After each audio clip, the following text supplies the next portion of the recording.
Hello, everyone. Welcome to tonight's YBMcast Missouri Showcase here in Jackson, Missouri. We are at Jackson Stadium for tonight's contest. The visiting C.B.C. Cadets taking on the hometown Jackson Indians. I think this is going to be a dandy. We have the Jackson Indians ranked number 5 in the YBM Class 6 rankings. C.B.C. has been in there. They're right at the bottom, been playing some good baseball, so I think we got a really good contest for you here tonight, folks. Before we get started, it's kind of cool. We've been talking to the folks up here, the public address announcer, Matt. And, Matt, if I butcher your name, bro, you'll forgive me. So I'm not even going to try. There you go. Now, what is it again, Matt? Radermeyer. There it is. See, I knew that, Mitch. But we've been talking about they've got the Tribe Night here at the ballpark, so they're going to have all the kids coming out on the field. Mitch, you ought to get in on some of that action with your club, bro. You should have brought the Tribe up. We don't have it no more, so I can't do it. But it's going to be a fun night here at the ballpark, folks. Got a lot going on and a really good baseball game. To start with, though, we had a chance to talk, as always, in our pregame show with the coaches on the field. And tonight we will start with Coach Mason Horn from C.B.C.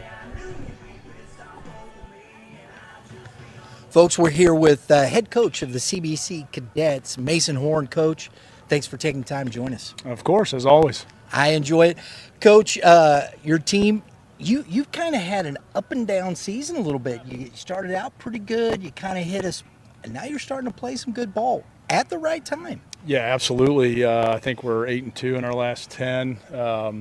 So, as always, you want to be playing your best at the end. So hopefully we hit that valley and, we're kind of peaking and getting towards the top. So very, very happy the way we've been playing of late. And, we got another tough one here today. Absolutely. I know when we saw you guys early in the season at the Midwest Classic, I know you'd lost, I think it was a Midwest Classic, I think it was, yeah. And Derek Pitts got injured. How long was he out, Coach? Oh, boy. I want to say 3 weeks. It might have been even more. I don't remember off the top of my head, to be honest. Trying to forget about it. Yeah. But, since his return, which was the Vianney game, the first Vianney game in conference, I mean, he's been on fire. So it's always good to have him in the lineup. Absolutely. Michael Seaver's on the mound today. Yes, sir. What are you expecting from your pitcher? He's going to change speeds. We're going to get, hopefully, a lot of soft contact from him. And he's done a great job this year of doing that and kind of just being who he is, not trying to light up a radar gun or anything. So, again, good hitters here. We got to change speeds and we got to try to induce some soft contact. And if he's on, we're going to get a lot of that. There you go. Your offense, Coach, as you said, sparked a little bit there when Derek come back in, Jake McKee in that 4-hole. You got some guys that are producing up and down the lineup. Talk about your offense. Yeah, it's we kind of took a different approach this year. When you lose 40 home runs from last year in a school record, you better change something, right? Because they're not coming back. So, we've been doing a lot more small ball. We've stolen, I think, we just broke the 100 stolen base mark for the year. So we've been doing a lot of that, but at the same time, we've got some guys, in Ellis and Pitts and McGee and Winkleman's hit with some power, hit a lot of doubles. We always talk about trying to, shorten the field and expand the field, right? So when we know we're not hitting well, here it comes. We're going to start. We have to, right? We got to do something. And then when we're getting our bunts down, and then they start creeping in. Well, okay, let's turn them loose. So again, you just kind of go with the flow of what their pitcher's doing and how our guys are responding, and try to figure out a way to win a ball game. There you go. Well, we're looking forward to seeing you second time this year. So yeah. I'm excited about it. District's around the corner. Some good baseball time, right? Absolutely. This is the best time. It stopped raining. The sun's out. It's awesome. Coach Horn, folks, C.B.C. High School. Appreciate your time. Absolutely. Thank you. Thanks, Brian. Appreciate it. Folks, we appreciate Coach Horn taking the time to talk to us. We also got a chance to talk with Coach Roach, and while they're doing the Introductions here. We'll take a listen to Coach Roach here. At first base, batting fifth, 7. Hello, folks. We're out here at Jackson Stadium in beautiful Jackson, Missouri, and I have with me head coach of the Jackson Indians, Josh Roach. Coach, thanks for the invite. We appreciate it. Yes, sir. We're excited to have you guys here today. Folks, I haven't been to this ballpark before, but this is basically a minor league stadium. That's what I'm looking at. I haven't seen this. And Kevin Mulder was always saying, oh, you got to go. Yes. They do it right, whatnot. And I was like, man, you guys got this working down here. Well, it's a team effort for sure, but as you can see, we do take a lot of pride in it, and it is a beautiful place to play. Our boys are blessed to be in this spot for sure. It's a great venue. Coach, having a good season. YBM, our Class 6 rankings, we got you number 5. I think you're playing some good baseball. Yes. Are you guys peaking at the right time? I think we are. We're playing a really good team baseball right now. The guys have gelled. We've kind of found everybody's role for right now, and everybody's bought into that role and selling out for each other, and that's exciting to see. Of course, today on the mound, I'm excited.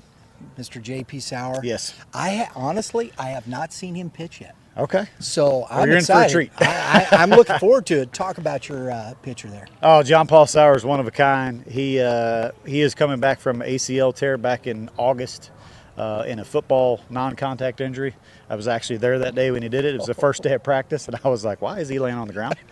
And sure enough, but he's recovered. He's 100%. We're starting to build him back up. His last start was probably his best in our conference championship game, and he's going to come out today. He's going to be excited. He's going to throw the ball really well. That's awesome. Your offense, you guys are scoring runs. It's deep. Yes. There's not a lot of holes in that offense. Yeah, there was a few spots we were trying to figure out who was going to fill early in the season, and some guys have stepped up. And like you said, it's really a pretty balanced lineup. Last year we had guys that had some huge numbers in some spots, but this year I love it because everybody's contributing. Everybody's doing their job, and everybody's willing to do whatever it takes to get that W. So I'm excited about this one. We're looking forward to it. Folks, we're this close to district play, right? Yes, sir. Next week. This is a big one for you guys. Talk to us just real quick about your district. It's going to be a pretty tough one, isn't it? Oh, it always is. Yeah, there's going to be some tough ones in there. We know Lindbergh's playing better. Seckman's always tough. We played Fox earlier in the year, and they've been playing really well. Oakville's got some arms, so we're going to have to play really well to get through it, and we're excited about that. Everybody you just said has winning records. Yes. So this district there's no real games off. Yes. Good luck to you today, Coach, and thanks again. Appreciate your time. Yes, sir. Thank you very much. Thanks for being here. We appreciate Coach Roach taking the time to talk with us.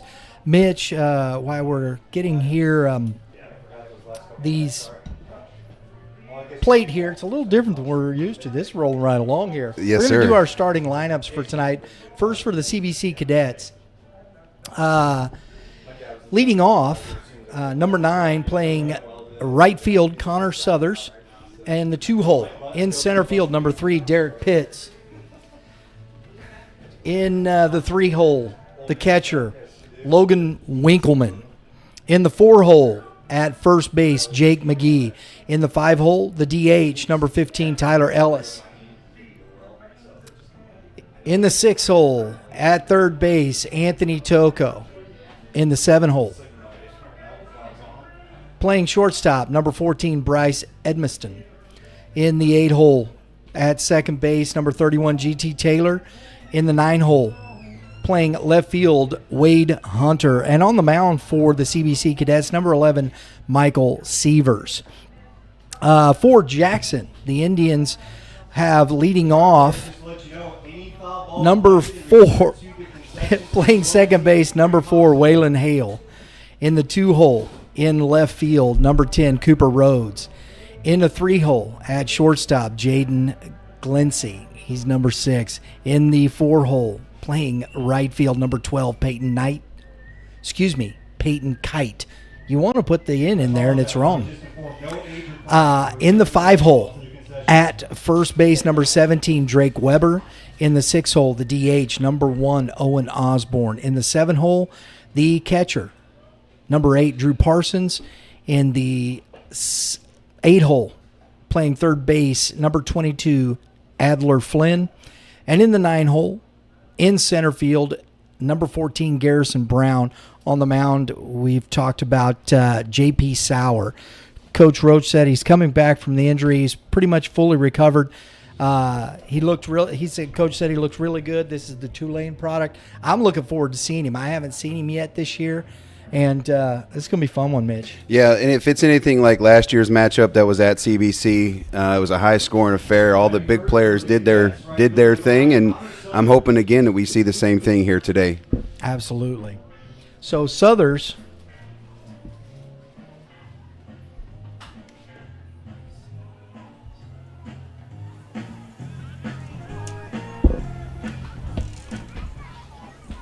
I don't know if we can see all that or not, Mitch.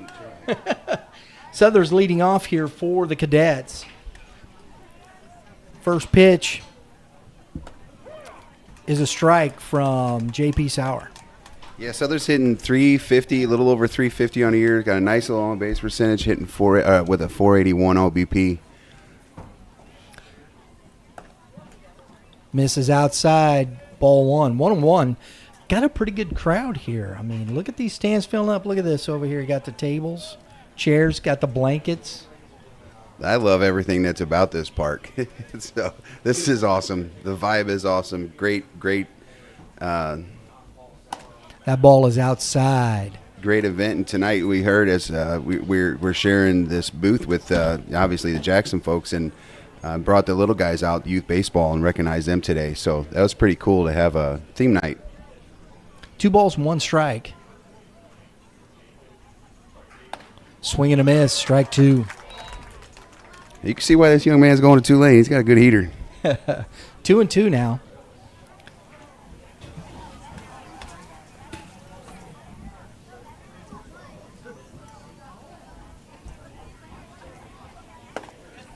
And that's a full count here to the leadoff Southers. Catcher wanted that. Looks like he just missed that. Just off the plate. So an early full count. And a swing and a miss, strike 3. Good. There you go. The fastball. Now Just go ahead and let it eat. Derek Pitts. Yep.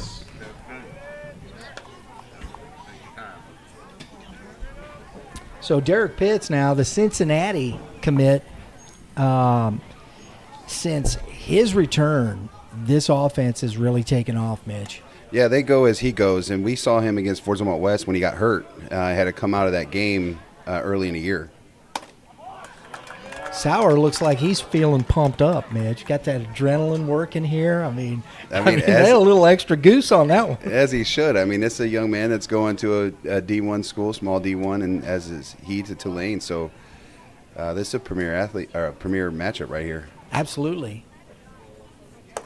Curveball stays up. Ball That's the one. first one we've seen there.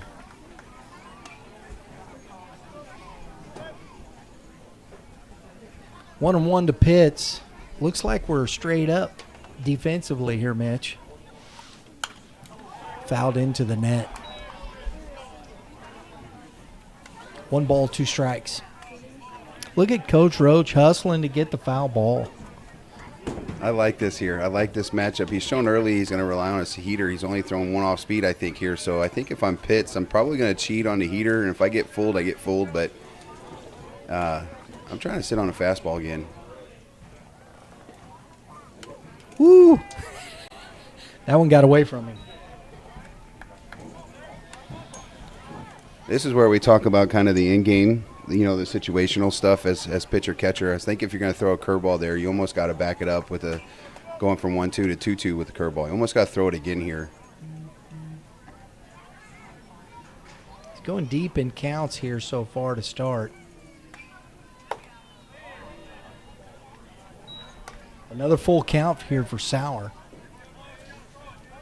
Pitt's not chasing anything really out of the zone. He's been right there. I mean, he's got it. He's got a good high for it. He's got several walks. He gets on base for this club. And then he can swing it. And that's ball 4. And one out Now walk batting to catcher, Derek number Pitts 12, brings up Logan Tyler, Winkleman. Logan Winkle. No need to hustle there as a catcher. So you got to take off all of his armor, I guess. Elbow pads, wrist pads, knee pads, shin pads. Probably got stuff under his socks there too, like they do in soccer. It's like took off like 38 pieces of equipment there. Well, if you're going to get hit with the baseball, don't want it to hurt. It's gonna hurt. And that ball is hammered into right field, but under it and making the catch Now batting is- first baseman, number 1, Jake McGee. Peyton Kite. Getting used to some of these names here and where they're at. So that is out number 2, and we're going to see Jake McGee at the plate. This is a fun one for me. Jake's got 5. He leads his team in RBIs. Also, the extra base hits. He's got 21 on a year. 14 doubles, 2 triples, 5 homers, 32 ribbies. He's slugging. Oh, that's a Back car. out of play. That's a car. That's a popsicle. Yep, got 2. 3.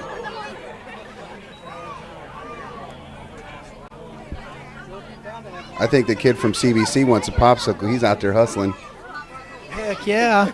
I'm going to go get me a popsicle. It's a warm day. Sun shining. It's beautiful out here at this ballpark, man. 402 to dead center. It's a big park, Mitch. This feels like a college / like high A ball kind of type vibe at the park. Absolutely. 325 down the right field line. And I can't see. I'd seen it earlier. I know it's 325 right field. I think it's 330 down the left field line.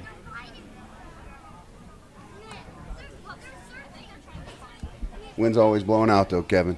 I don't know why I said Kevin. I was thinking Mulder because we were talking about it last time. But I think that's to pay you back for calling me Drew something earlier? different earlier. Yeah. 2 balls and I a don't even- strike. Kevin.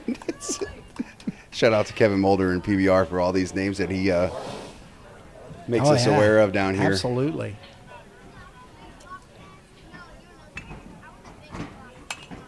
Foul back out of play. 2-2. That's embarrassing. Sorry, Brian. I'll live. Hey, I've been called worse. I'm sure. You're sure? I'm No, I'm a sure. nice guy.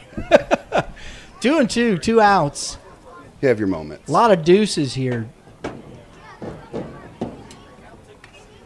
Good hit and run. No go. Well, I guess you don't really Foul hit and back run, another. That curveball was up, and McGee just kind of looking to try and shoot that to the left side.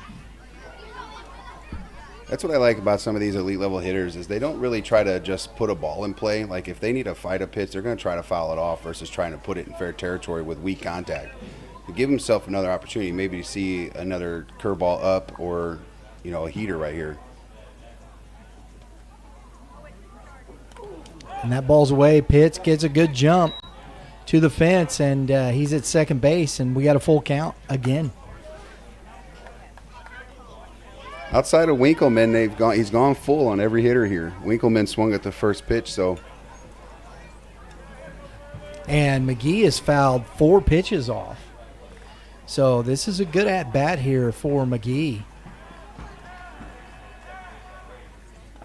And that ball's in the dirt, and another walk.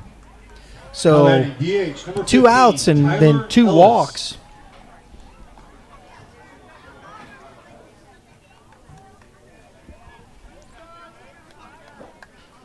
First and second, 2 outs. Brings up Tyler Ellis, the DH. Coach Horn said he's having quite the year here along with these 3. This is where they're doing some damage. yeah, this Curveball, foul. This part of the lineup in general with Pitts, McGee, and then Tyler, and even some of these other guys like Winkleman, they all got not double digit, but crooked number home runs on a year. And so when you got guys with 2, 3, 4, 5, there's damage, and so it's like, who do you want beating you? And it's tough, Midge, because this team set a record last year for home runs. I think it was 60-something, wasn't it? Over 40, I think it was. I don't know how many in the end, but I know they set a record. I think it was 40-some. They set a school record. School record, yeah. Because I think the state record was 60-something. We were looking it up during the game, I believe. 1-on-1. Fisted foul. That hurt. And so, this is really good home run production from a high school team. Last year was just kind of, you don't see that. Well, I mean, when you got a guy that gets drafted 50th overall, had double digits. You had Caden Peer that had double digits. You had some of these, Pitts had 8 or 9 last year. That was a real threat for them. You talk about slugging the baseball. That was it. Both runners away. Popped straight up under it, the catcher, and makes the catch. Nice job by the catcher, Drew Parsons, to end the inning there.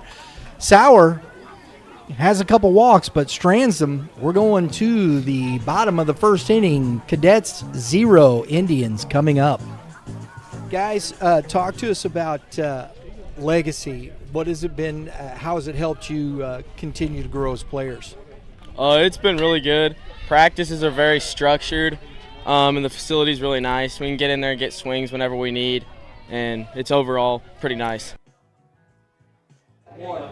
Legacy Performance Academy is a unique sports facility that encompasses strength training, speed and agility training, pitching lessons, hitting lessons, fielding and catcher training, a recovery room with focus on injury prevention, and youth developmental and elite high school baseball teams. Contact Legacy Performance Academy at 636-579-7346, located at 633 Goddard Avenue in Chesterfield, Missouri. C.B.C. Making Sauer work that first inning. A lot of deep counts there. Something to watch for today is Mr. Sauer's come in with 9 away from the school record in strikeouts, with now after the first inning, after getting that 1, he's now just 8 away from setting a record for Jackson. Pretty excited to see the rest of this game here, because I think that's big time. With some of the folks that have graduated from this program in recent memory, that's big time stuff. That'd be cool to see that tonight. I don't think have we ever been part of a record breaking event? Not to my knowledge. I can't remember off the top of my head. We might have seen something here. Well, did we see last year, when we were doing that game at C.B.C., was there a home run that actually broke the record or tied the record? I think it was either tied or broke it. And, yes, so we did see that. And it was these two teams late in the season. Yeah, what a matchup that was. I think it was a 9-8 Jackson win. Right? Jackson won, yeah. Second baseman number 4, Waylon Hale. Waylon Hale leading off here. We don't have too many stats on these guys, so we're just talking. We're just going to watch them just like you tonight here, folks. But if he's the leadoff hitter, he's there for a reason, Mitch. He's getting on base. He is that. He's an ECC commit, East Central Community College, down in Union, and they have quite a few guys playing junior college baseball next year. He is a senior.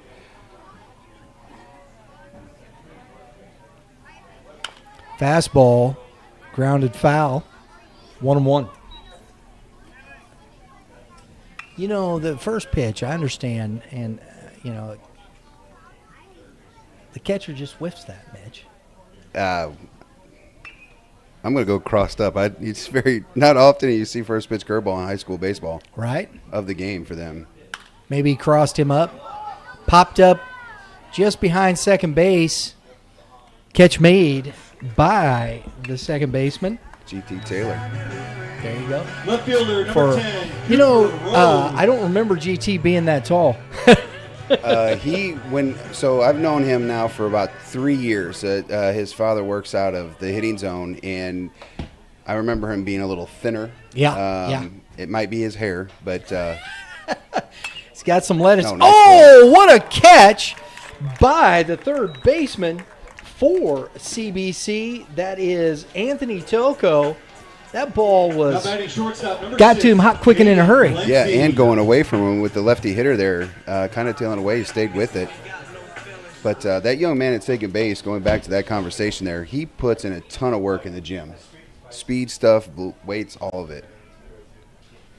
So now we're at Jaden Clancy. We didn't even have the chance. That was Cooper Rhodes, who's having a heck of a year.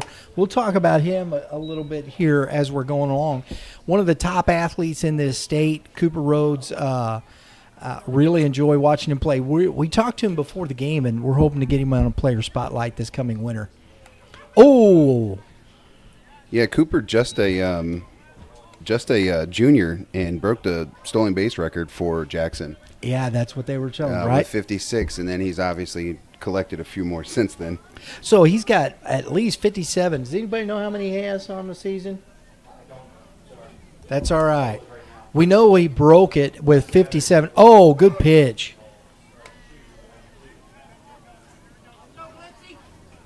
So there's a lot of stuff going on with these two teams here, Mitch. Records being broken. Oh, good curveball. Swing and a miss for strike three. A 1-2-3 inning for Sievers. We're going to the top of the second inning, score 0-0.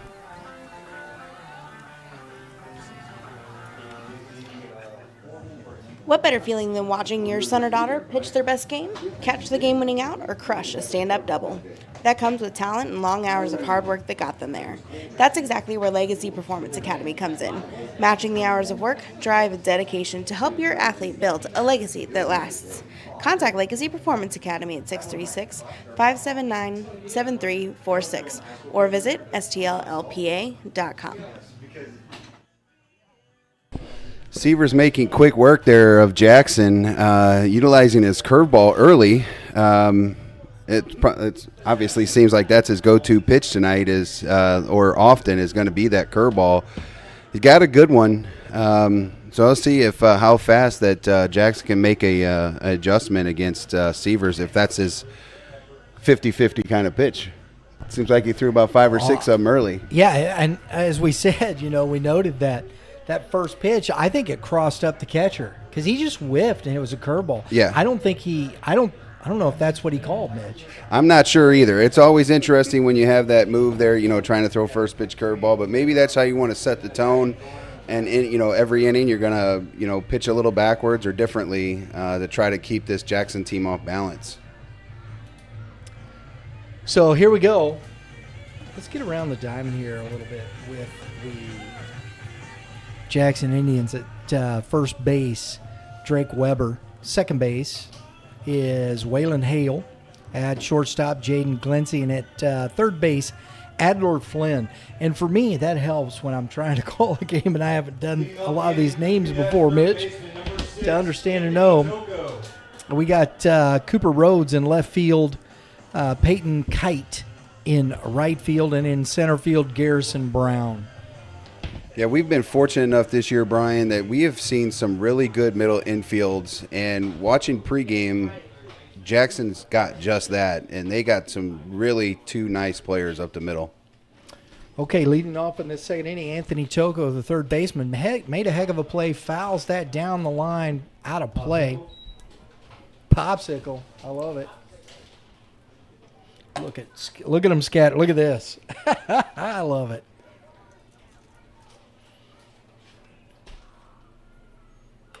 Ooh. Another one fisted into the fence. We got to explain that, Mitch. The popsicle. Yep, the popsicle. Yep. So the PAs, if you hear him in the background yelling popsicle, what that is every foul ball that goes out, or when he calls it, if they bring that foul ball back, the kids get to go down to the concession stand and get a popsicle. Today, though, there's no age limit. He said. Oh, sweet. So I might have to leave the booth. I doubt it.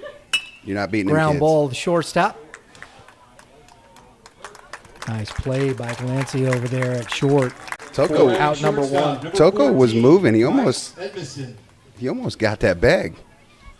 It was, but that's what I always say. I love it when I see that. The shortstop was smooth, deliberate. I don't care if you get him by a step or a half. They're still out. They're still out. It's bringing up Bryce Edmonston, the shortstop for C.B.C. Starts off with the curveball from Sauer for strike one. Bryce hitting .323 on the years, the .411 on base percentage. He's got 8 doubles on the year. And that ball is outside. 1-1. This team has got some extra base hits, whether they're doubles, triples, or dingers. They got quite a few guys that can hit the ball in the gap. Long look by Sauer. Ooh, fastball got on him. 1 ball, 2 strikes. Well, I'll tell you what. I hope some of those guys in the dugout can lend some of their hands to some of these hitters, because this young man on the bump for Jackson is getting in on these hitters for C.B.C.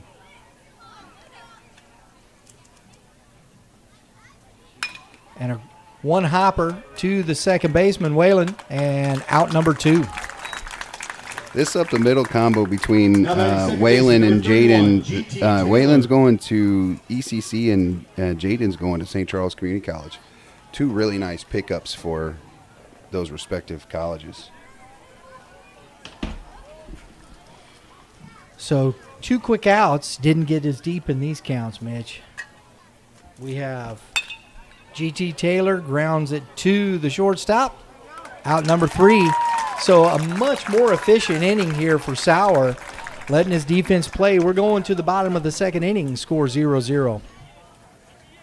Guys, talk to us about legacy. What has it been? How has it helped you continue to grow as players? I feel like they've been helping my knowledge in baseball advance from where it was last year, and helping like me know my swing and know my mechanics better than I could anywhere else. Legacy Performance Academy is a unique sports facility that encompasses strength training, speed and agility training, pitching lessons, hitting lessons, fielding and catcher training, a recovery room with focus on injury prevention, and youth developmental and elite high school baseball teams. Contact Legacy Performance Academy at 636-579-7346, located at 633 Goddard Avenue in Chesterfield, Missouri. Well, that was efficient, Brian. After a first inning getting deep into some of the counts to the C.B.C. hitters, that young man Sauer came out that half inning and said, hey, here, hit me. And Right. They didn't. And 3 ground balls. I like it because, Mitch, as you said, I've said this. I want to see more high school pitchers throw inside. And he didn't throw the curveball as much in that inning. Went right after him with the fastball, challenged him, and I think it made a big difference. Yeah, and just setting that tone. And so now it's like, hey, how do you get a gauge on the young man? He's challenging you in. He's challenging you up. He's throwing that wrinkle when he needs to throw it just to keep it honest. But that was efficient. I mean, Oh, yeah. less than double-digit pitches after throwing an inning of them. So that was good for him if he wants to go deep into this game. The right fielder now leading off here in the bottom of the second, Peyton Kite. It's funny, I was talking to him over at the batting cages earlier when they were getting ready for this afternoon's game. And I said, man, do people put the N in there? He goes, all the time. Yeah, it's bad. It's tough when you have that because it's spelled K-I-G-H-T. Oh, fisted foul. That's 1 ball and 1 strike. You kind of tough gig right there, right?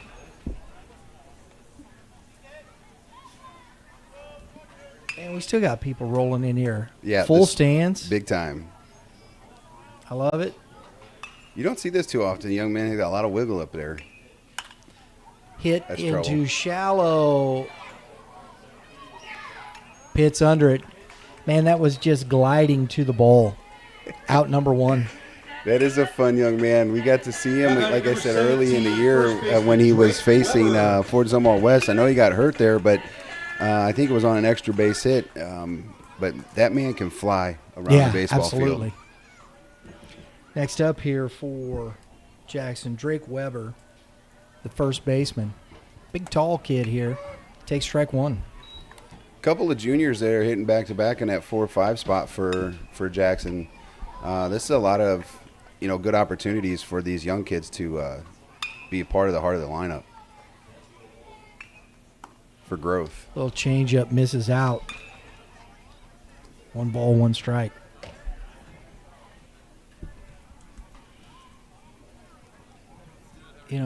Sievers He's got the curveball. He just threw a little, looks like a changeup there, and then comes back with the fastball. That helps that fastball feel a little bit faster, doesn't it?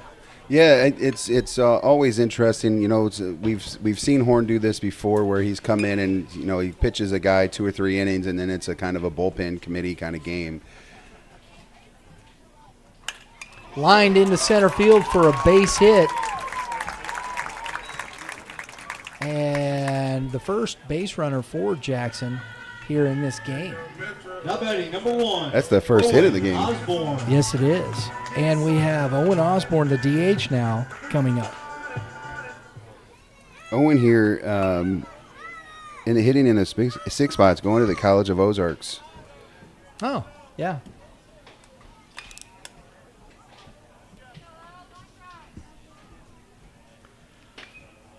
So a short lead over there for Weber. Curveball didn't drop enough out of the sky.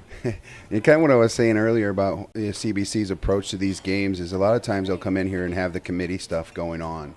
Right. And so maybe this is why you see him utilizing his secondary pitches this much Strike on the outside corner. early in the game, because you don't really want to showcase your whole arsenal, Right. this early.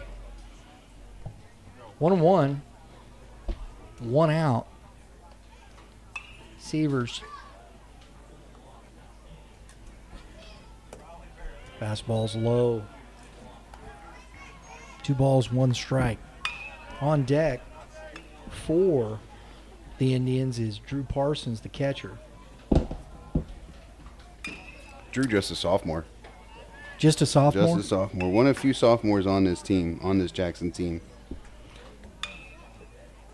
They graduated some guys last year, right? Yeah, one of them getting to play down the street here at 6 o'clock. Misses outside. That's a 3-1 count here to Osborne. With a run on, Severs now maybe finding a little trouble. Let's see if he can battle back. And lined into left field, but right at number 5, or excuse me. Yes. Number 5, Wade Hunter for out number 2. Nice read by the outfielder there. It was a hard hit baseball. It was hit right at him. It's always a tough one. Wind blowing that way too. Now batting number 8. And Drew really nice Parsons. play. Little outfield. So Yeah, little outfield. 330 down the line and left. It looks like maybe 325 the- both sides, but that wind is blowing just gusting out. If you Yep. get one up, it's going to ride out of here, Mitch. Parsons now trying to do some here. Ball's outside. well, I think last year when these two teams went at it, I think we seen 4 or 5 in that game. I know it happened early, and all the big players did. Caden Bogenpole, who started that game, hit one out. Then you had Pierre hit one out. You had Nas hit one out. Good change up. Had him way out front. Strike 1. And Caden Pierce getting regular playing time at Mizzou. Bogenpole's got, I think, 16 homers on the year for Missouri State, and they're playing SEMO right down the street at Catball Stadium tonight. There you go. 1 ball, 1 strike, 2 outs. This is what I think is cool about being able to have these opportunities to 2-1. come down to this part of the state to see these kinds of players, because typically we, do the GAC stuff. So coming down and seeing these other guys play, then you start to get to follow them. It's pretty cool. Adler Flynn on deck. Popped back foul out of play. 2 balls, 2 strikes. I think this is a good count to run on. I don't know much about the speed of the young man at first base, but He is a big kid. yeah, get him kind of moving to see if some things can happen. If he gets thrown out, you get to start this young man over.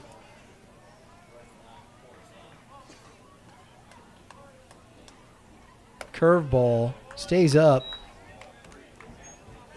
But 3-2. then you always have this situation where, it's if he throws a ball here, now you get to move anyways. So 3-2 with 2 outs.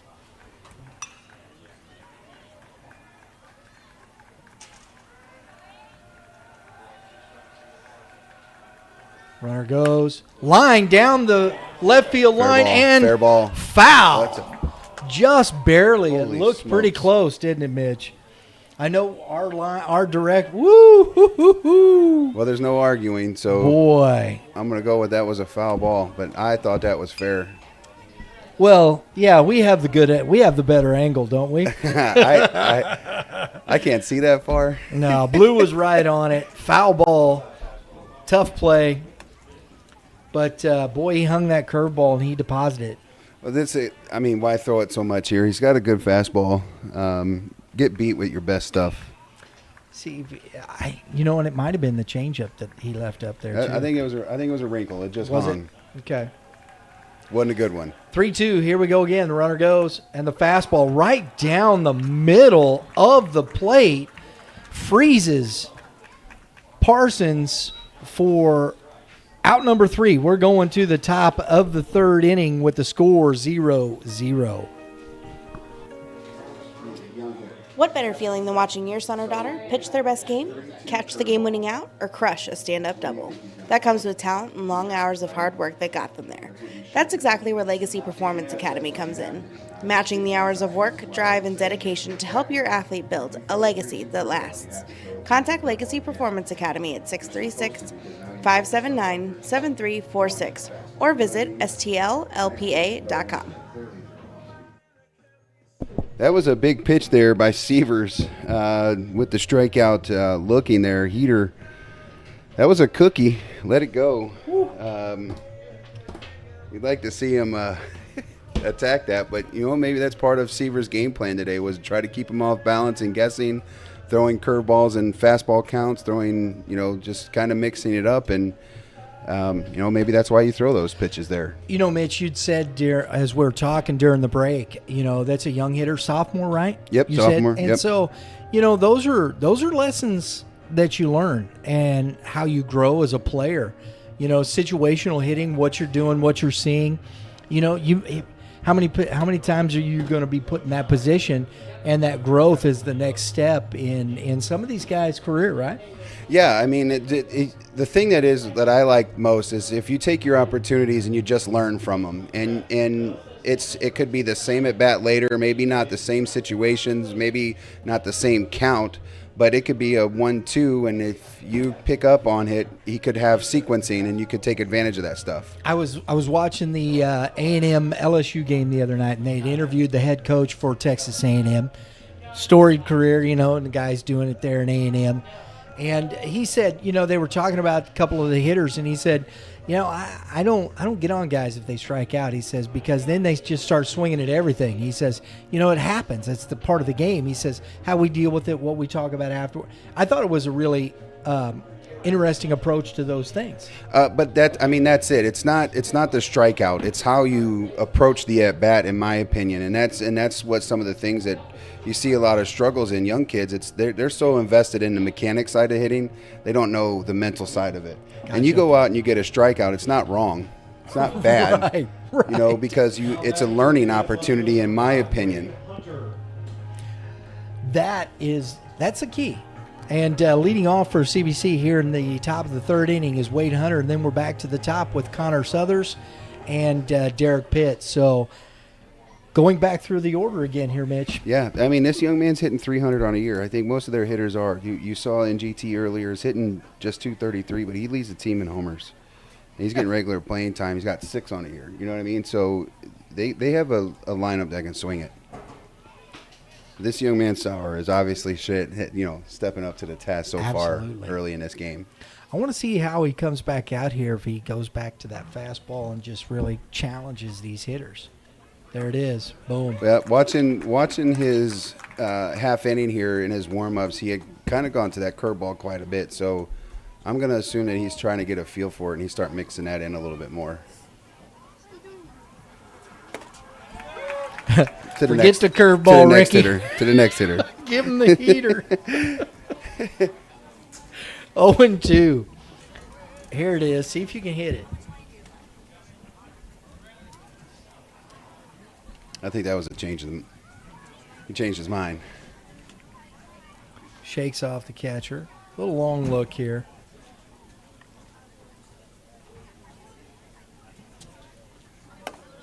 Outer half misses. Ball 1-1-2. That's a good spot, though. That's, that's a good 0-2 pitch. That's a competitive one. I'll be honest with you, I thought that was close enough, at least from here on my angle. I'm a little off to the left-handed batter's box side, but there's the wrinkle. Did he go? No, he Close. did not go. 2-2. I really like that. When you think about like just the technology that we have as far as like media goes at the higher levels, when they do the overlays, he threw that fastball on that outside corner and then throws that off speed right off that pitch, that angle. That was a good selection of our sequence of pitching. Oh, there it is. Freezes Wade Hunter for a strikeout looking. That's number 2 on the day here, Mitch. We're creeping toward it. Creeping, buddy. We got 7 more. I want to see it because not too Now often do we batting see number 9, the Connor pitching side of this. The Right. offensive is kind of where we're at. All right, back to the top of the order. Connor Southers, who struck out, was the first strikeout victim for Sauer in this game. I really like that sequence by the young man and the battery there, that last batter. Oh, boy, he wanted to call that. Oh, man. I flinched. I was like, yo, wow. And that's 2-0. So he misses with 2 pitches. I think he's going to give Blue a little look. Strike on the inside corner, 2 balls and 1 strike. I think those first 2, that first curveball looked pretty good. At least the second, the second pitch when he threw that heater there. I'm not sure if it's because the ball ran a little bit harder than maybe normal. I'm Right. not sure, but that looked pretty good too. Swing and a miss, 2-2. I like his demeanor here. I love every piece. He said, "Give the ball, let's go." Oh, I love it when a pitcher works fast.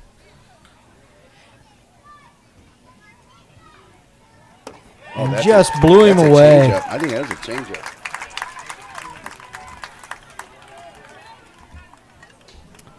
Now batting center fielder Wow. number 3, So Derek that's Pitts. working down to it. You thought that it looked like a change, didn't Maybe it? something a little softer. out in front, Something a little softer. fell off the table. We'll have to ask them guys down there that get to see him a lot if that was a change or not, if he throws it. I thought I heard him say 184 on the year. 2 or his outs. career. Derek Pitts, now, his second at bat. That curveball doesn't come down into the zone, ball 1. You got to be careful leaving that curveball up there to this young man. And especially, look at the flags, Mitch. I mean, it's straight out. Oh, he can hit him. You don't want to hang something to Pitts. Oh, good fastball. Yes, Oh, Let's go. 1-1. This You saw is- Derek's face after he won. He's like, "Oh man!" Just every piece of I'm a Pitts kind of guy. I like to hit. I don't like the pitching side of things. I like to try to hammer those kinds of baseballs. Little check swing. Oh, under the glove of Sauer, Foul and it gets Pitts to first base, and as the shortstop, Glancy, kind of ran up his arm. I don't know if he's going to get him or not, Mitch. I'm not giving an error. That's for Oh, sure. no, That's no, a tough no. play. He just whiffed on it. I think he thought it was coming a little faster and ended up being a changeup. Look Hit at right at him. Sauer's face. He's like, "How did Now I miss batting that?" catcher number 12, Logan Winkleman. So the check swing single for Pitts. Here we are talking about the wind blowing out and whatnot. He hits a ball 40, 80 20 feet. miles an hour. Yeah. And the number 3 hitter, Logan Winkleman, singles into center field. Pitt stops at second base and 2 outs, and we got 2 on, and back-to-back singles with Jake McGee now coming up. This is it. I mean, this is the moment for C.B.C. Like, this is going to have to be a big 2-out opportunity for C.B.C., and they got the right guy up. This man's got 32 ribbies on the year, like we were talking about earlier, and 5 homers. But the big key, he's got 14 doubles on the year, too. And he has been a guy that has been one of CBC's big guys. Look on there and check for me. I didn't write it down. Logan Winkleman's number. What was it? 12. Number 12? That's Yep. what I thought. Now batting Just first wanted to base get that number 1, correct. Jake We got a McGee. courtesy runner, Mitch, for CBC. I think it's right under your And I can't Jackson. see his number. Number 8. Oh, it's Nick Rollo. Nick Rollo, courtesy runner.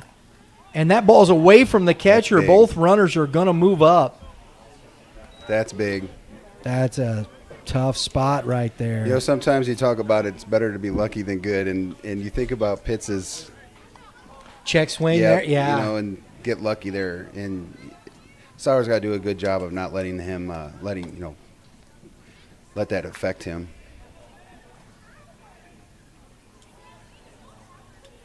Curveball lined at the shortstop. Glancy comes up with it. Gets out of the jam. That's huge. Nice job there by the shortstop. We're going to the bottom of the third inning. Score still 0-0. Guys, talk to us about legacy. What has it been? How has it helped you continue to grow as players? It's helped me a lot coming from a AA team. So 2 years ago, it's really helped me a lot and grow and just know my knowledge. Legacy Performance Academy is a unique sports facility that encompasses strength training, speed and agility training, pitching lessons, hitting lessons, fielding and catcher training, a recovery room with focus on injury prevention, and youth developmental and elite high school baseball teams. Contact Legacy Performance Academy at 636-579-7346, located at 633 Goddard Avenue in Chesterfield, Missouri. That was a big pitch to a big hitter. That was big-time players. Ground ball to probably the one guy on the field that you're asking to hit it to, because you know that young man can play over there and at shortstop. And I was a little worried. You know, Right? sometimes you have some unlucky bounces and things happen, and things kind of fall off the wagon with the single right away, then the wild pitch, and you're like, okay, here it goes. This is an opportunity to break it open. And that was a big pitch by that young man. And McGee hit that hard. Yeah, just hit the wrong guy. Yep. So the one hop. And we're here at the bottom of the third inning. Adler Flynn leading off here, the third baseman for this Jackson squad. Severs. This is another young Misses guy ball for one. Jackson. Sorry there, Brian. This is another young guy for Jackson, another sophomore. Oh, wow. Yeah. They are young. I think they got a nice mix. Is that right? Yeah, I mean, most of their starting group is seniors. So far, Severs has kept the Indians off balance with the good pitch mix here, Mitch. It's like 5 of the starters are seniors. Fisted trouble. just into the Bermuda Triangle in right field. And a leadoff single here for Adler. Hey, baby, looks like a line drive in the scorebook. Yeah, that's the one that's hard to defend there, buddy. Number 14, Garrison Brown. And Brown, who is having a good year. This young man can swing it. I've seen him play a couple different times. We saw him last year. Didn't play much for this team last year, but I saw him at the state championships with Missouri American Legion. He was playing on the Jackson squad, who finished third in that tournament. Turns and squares a bunt and bunts it foul. Coach Roach, man, playing a little small ball here, trying to get that run over. It may only take one. So if that's Right. what we're playing with, that's what we're going to go for. This young man, even in the 9th spot, and we've seen this on both teams, like with CBC's 8-hitter and then here with the 9-hitter for Jackson, this young man leads the team in homers for Jackson in the 9 spot. Throw over.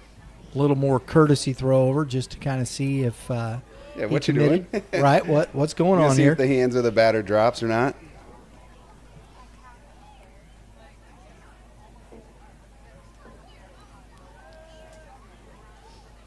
Shows it again. Good job pulling back. The ball was up in the zone. 1-1. I tell you, with as hard as the third baseman is crashing here for CBC, I'm thinking in this situation with a 1-1 count, nobody out, I might take a risk here and do a little run and bunt here. Curveball. 1 ball, 2 strikes. That was a good pitch, Mitch. Yeah, I felt like I that's thought he one he might should have gave up on it a little Yep. bit, trying to push that to right field. Heck, I think it was in enough that he could have sent it out of the yard. Fastball. Popped up, shallow right field. Under it is Southers. Out number 1. That is the second pop fly by this Jackson team that is what I would consider a big league fly ball for high school. Now batting second baseman, number 4. That had some altitude. Hale. Yeah, it did. I think I got a kink in my neck looking up that long. Back to the leadoff hitter, Waylon Hale, who popped out to the second baseman his first time at bat.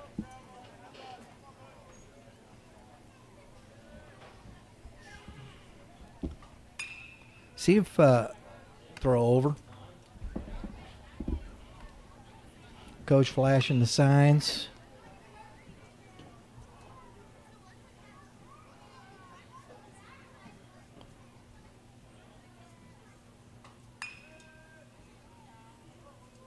Curveball gets it down. Great bunt. Only chance is Great left. bunt. Oh, that is. Oh, no. He's off the bag, rounded it a little too hard. Oh, and another mistake that allows 2 runners up. That could be the break they're needing right there, Mitch. You don't want to do that right here with the heart of this lineup coming up for.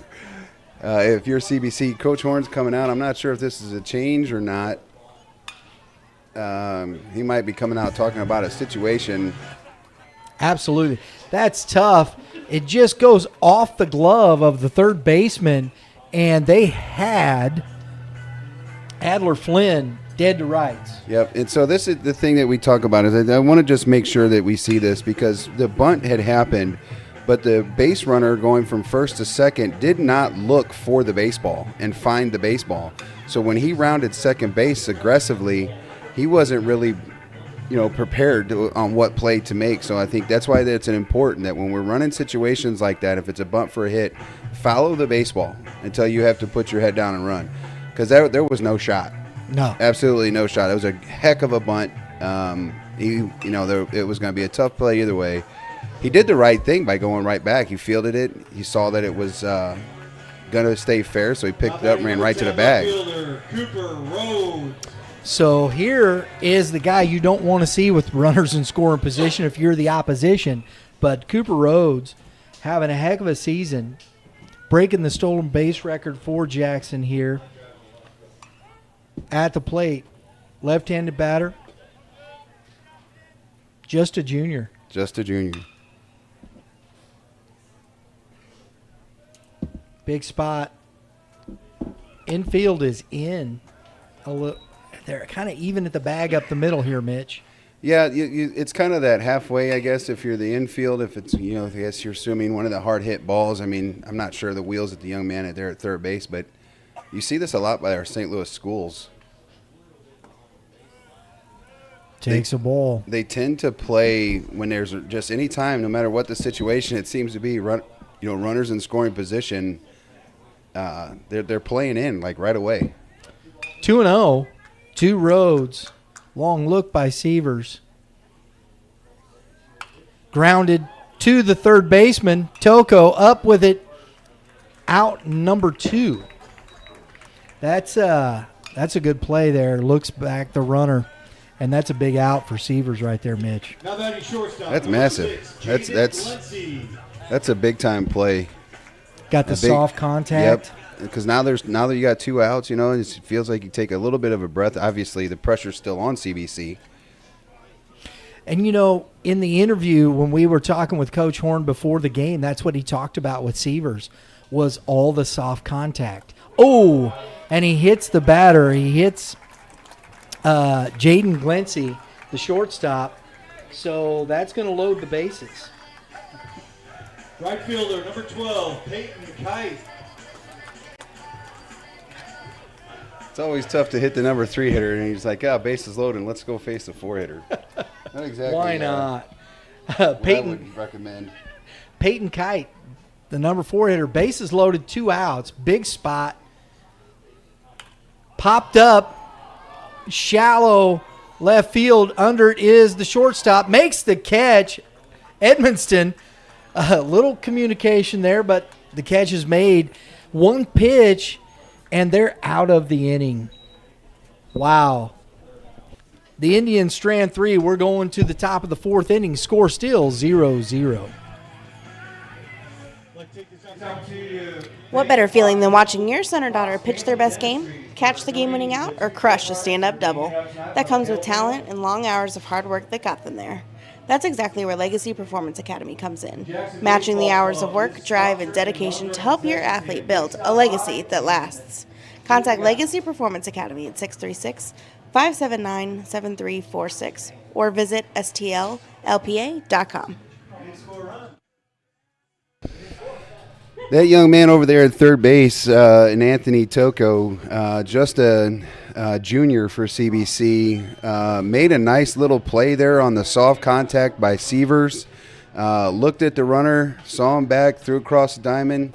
So I think a big play, a nice IQ play for CBC, which I think kind of changed that inning there, for CBC, because Absolutely. After they make the mistake, you can sometimes that stuff piles on. And we're seeing big-time players making big-time plays. Absolutely. And that's what you expect at this level with these teams. These teams expect to contend, and play at a high level. And I wanted to finish that up, Mitch. Come back to Sievers. Coach Horn had said, soft contact right there, a little pop-up. There's been few hard-hit balls by Jackson off of Sievers. He continues to miss barrels. Yeah, the single that they had I thought was a well-placed ball. I probably caught a barrel, but wasn't a big boy swing. But, again, you said missing, he's missing barrels. He's missing that sweet spot. I know that maybe these pop-ups seem like they're up there, so you feel like that might translate into a line drive here later on in the game if they keep making those kinds of swings. Because they are some big-time fly balls. I mean, they're getting up there. They may stay close to the infield, but, imagine if you got that square, right? Right. And so they're just missing, but that's the thing. Just missed the barrel. Leading off here in the top of the 4th is the DH, Tyler Ellis. Then we'll see Anthony Toko and Bryce Edmonston. Sauer out for his 4th inning of work. He's putting up some pretty good numbers, 3 Ks so far. Starts off with a curveball, misses up, ball 1.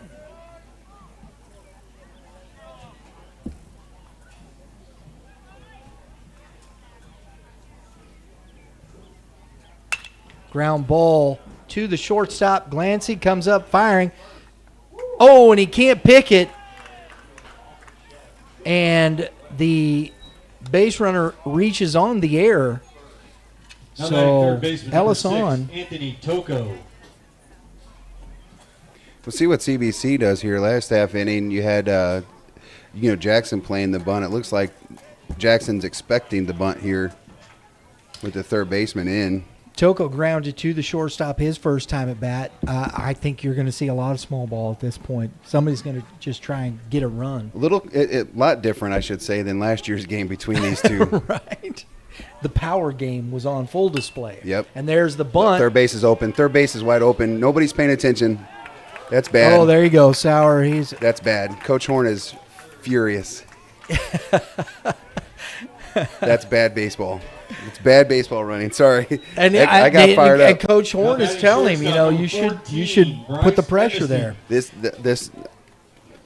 you know why I said it earlier? When you have to look in, you have to follow the baseball. And if you did that and he just looked in there, he would have seen the opportunity that nobody is at third base. You don't even need Coach Horn to do that. See the play in front of you. Yeah, that's just that actually got me we fired up. We talk about baseball. I can tell. We're talking baseball IQ. I'm starting to sweat now. They got fired up over this. He's over here coaching. Where are you at? I should have turned my microphone off first. Oh, But Bryce Edmonston here, the shortstop now, with an opportunity. Corners are in. They're back in the middle. Everybody's straight up in the outfield. And another bunt. Ooh, good pitch. Sauer just kind of said, here, this up and in. yeah, he probably stuck his bat out there so he didn't get hit in the face. So Coach trying to just push him to the next base here. Create havoc. I mean, he should already be at the next base, Brian, but that because you know how many different ways you could score from third. Right. Curveball, strike two. Yeah, that's the one you want. If you're a hitter here in that situation, you can't miss that. And here you have an elite pitcher on the mound, and he's got the next guy 0-2 after you a little base running gaff there. And what does Sauer do? Oh, love it. Oh, and he throws it in the center, but not good job by Brown to hustle in and keep that runner at second base. Yeah, I know that was a bad throw, but if you're any youth out there and you're starting to steal bases and you're starting to work on these things, that's a play I absolutely love where that shortstop runs up and then runs down the line like he's going, towards his position, and that runner typically goes with him. The second baseman creeps in behind. Curveball popped trouble. up, That's shallow. It's in the – and Hale makes the catch, and I believe he tagged and got to third base. What a run by Waylon Hale to make that catch. We kind of lost it behind the dugout. Wow. What a gem. I thought he had no shot. No, I did not either. Now batting second baseman 31. I hope G.T. everybody's Taylor. okay because it was like a little bit of a collision there. My camera crew back here says, yep. I think they're going to try to appeal that. Yeah, he was good. Yeah, I don't think he left till he caught it. Yeah, this You is got to do it. You got to do it, Well, you're supposed to. I think it's normal. You never know if you catch a guy sleeping in a two-man crew. right? G.T. Taylor now, big pop, RBI opportunity with 2 outs. Another young kid on the field today, just a sophomore for C.B.C. Pops it straight up. Under it is the Oh, he catcher. better- Oh! Nobody took charge, and the catcher there for Jackson Parsons backed off. And I think right there, yeah, the first baseman's got to come get that baseball, Mitch. Yeah, he just made the long run behind his head. Now he's got to run in, and he's got all kinds of situations going on. I tell you what, more than anything, other than that, because that is a tough play, the batter did not take off for first base, and that just landed foul. Right. There you go. That's another point. It was not foul by much. It came back all the way to almost coming fair. Misses low, 1-1. And part of that's from the wind.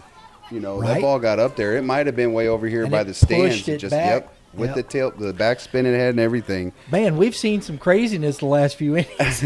Well, just that you want to see him run it out. I mean, you can't give that away. Oh, and that's under the catcher, and it's going to score Ellis from third. There we go. Get the runner to third, and there it is. Things happen. The wild pitch brings in Ellis from third for the first run of the game. C.B.C. takes a 1-0 lead. It is a far cry from the game we saw last year where runs are just popping up like daisies. Yeah, they felt like it was runs were easy to come by last year, and they had 2 really good arms by both programs On the mound. that day. Swing and a miss by Taylor. That's strike 2. You just think about those situations like that pop up. I mean, that your opportunity to get out of the inning, and you see it at every level.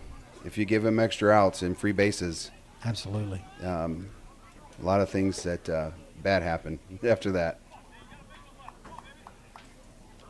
2-2, 2 outs, base is empty, swing and a miss, and Sauer comes back and gets Taylor on the K. That's 4 Ks for Sauer now, but not before C.B.C. scratches a run. We're going to the bottom of the 4th inning, 1-0 Cadets.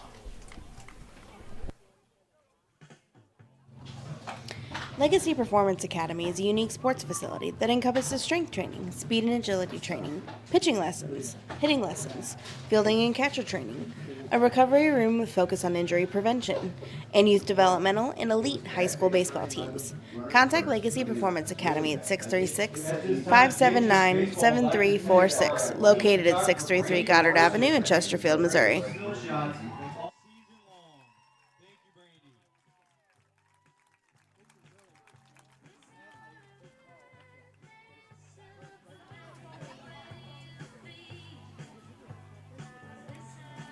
We were talking in between innings in 4 batters, all that just happened there with great play in the Bermuda Triangle behind first base by the second baseman making a heck of a play, the great bunt that happened, and then not paying attention on the base running and the foul ball. It's just goes to show, even when you're one of the top area teams, you still make mistakes. It is baseball. Yeah, you do.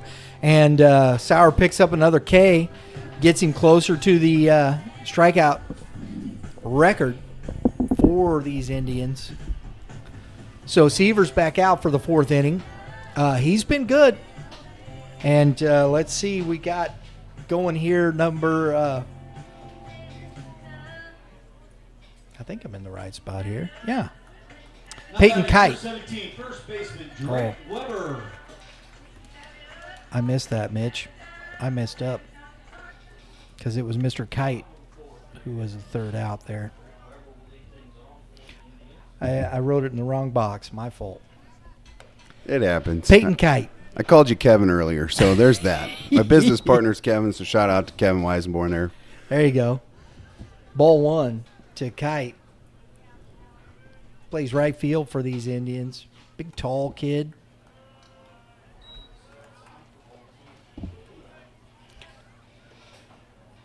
It's amazing you see all these. They got a couple guys who are just big. Seaver's 3-0 now to the leadoff. Don't want to walk after you got the lead. Nope. Don't walk the batter or your leadoff batter. Free bases. That's it. As the softball girls say, they love free bases. It's a chant for softballers. And there it is. 4-pitch walk for the leadoff. Kite brings up Now batting number 1, Owen Osborne. Owen Osborne.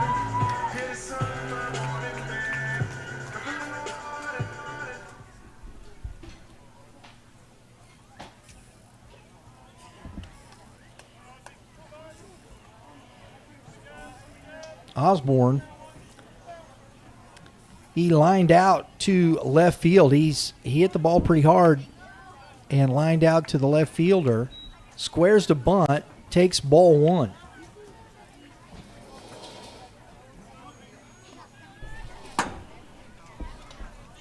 On deck, we have Drew Parsons, the catcher. So here we are back to it. That's a balk. Blue calls a balk.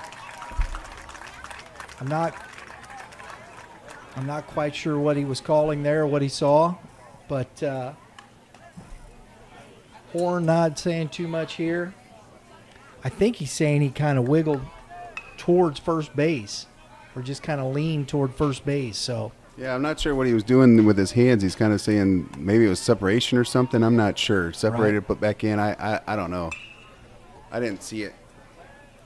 So the balk, it's 1 ball, no strikes. Right Fouled here. right back. Dude, I was going to catch it with my teeth. You were going to catch it with your hands. Not your 1-1. teeth. I can't do play-by-play. I could talk baseball, but I ain't doing play-by-play. I'm telling you. It ain't happening. The cat and mouse curveball in the dirt. 2 balls and a strike. I was looking up College of the Ozarks to see if they were still NAIA, because it's where this young man's going to, and I got pulled up the field, and I just wanted to. I know the fans can't see that. It's a pretty slick that's field. Pretty nice. All turf. That misses low. 3 balls and a strike here to Owen Osborne, the DH. Runner at second base on the balk. Give him the green light here, 3-1. Oh, yeah. If he likes it, there it is. Lined into center field, Pitts under it, makes the catch. The runner goes, and he is into third. That ball took him away. That's a great read right there. I like that base running, Mitch. Now batting number 8, Drew Parsons. Yep, he's got to hit the cutoff there because he's on his back foot, and so he made a nice little throw to the shortstop. Nice little one-hop play there, but going away. Absolutely. Tough to make that play there.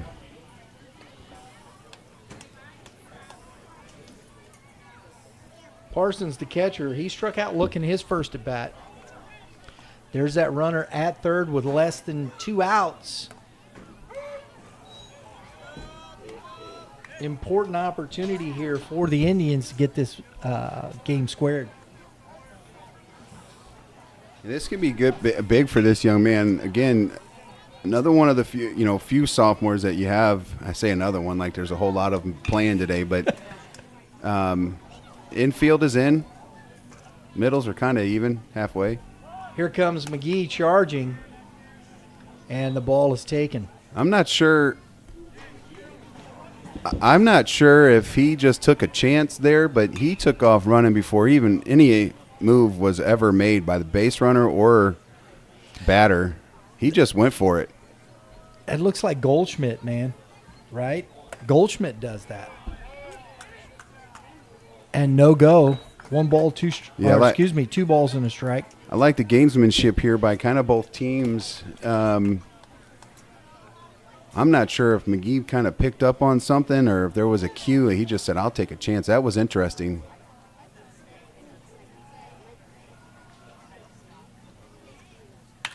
And lined into left field for a 1-out RBI single by Drew Parsons, who on the pass ball kind of makes up for that, Mitch. Yeah, and he pieced that baseball. That's a second baseball he's hit pretty hard on the day.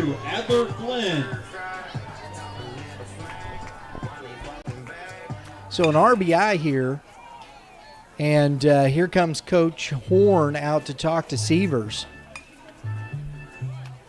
I don't think we can see down in any kind of bullpen situation. Yeah, he's making a change here. So Sievers done for the day on the RBI single, brings in number 28, look like. Garrison Lacasio. Was Lacasio the one that we saw pitch a little bit at Forza West game? It's a 28. unique name. Yes. Yeah, I think you're right. So I feel like he came in maybe late in that game for C.B.C.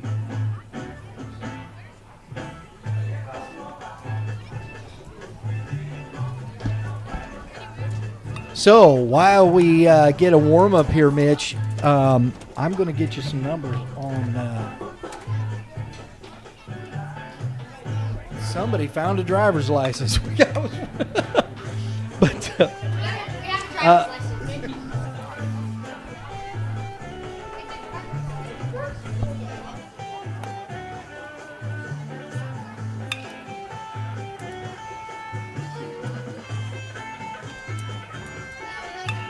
Now pitching for the Cadets, Garrison Lacasio.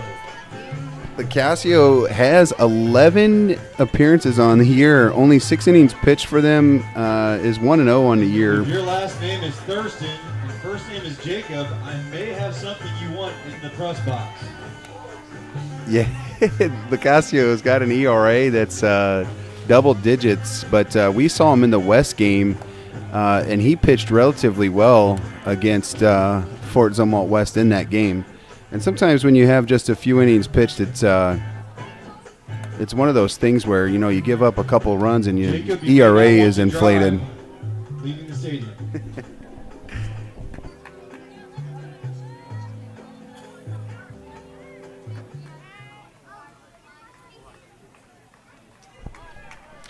so Sievers goes out after 3 1/3. He gave up 4 hits, 1 earned run, a base on balls, and 3 Ks. So Lacasio now in for the Cadets, throws over, 1 out. How do you spell that, Mitch? Locascio? L-O, capital C-A-S-C-I-O. Locascio. Use that in a sentence. Can you use that in a sentence? Locascio. Don't ask me to use anything in a sentence. We got ball one here to Adler Flynn, number 22, the third baseman. And we're looking at a tie score, runner away from first, another throw over.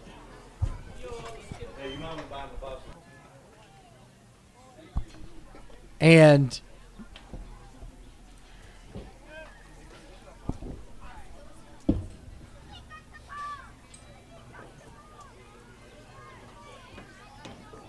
he's running. Yep.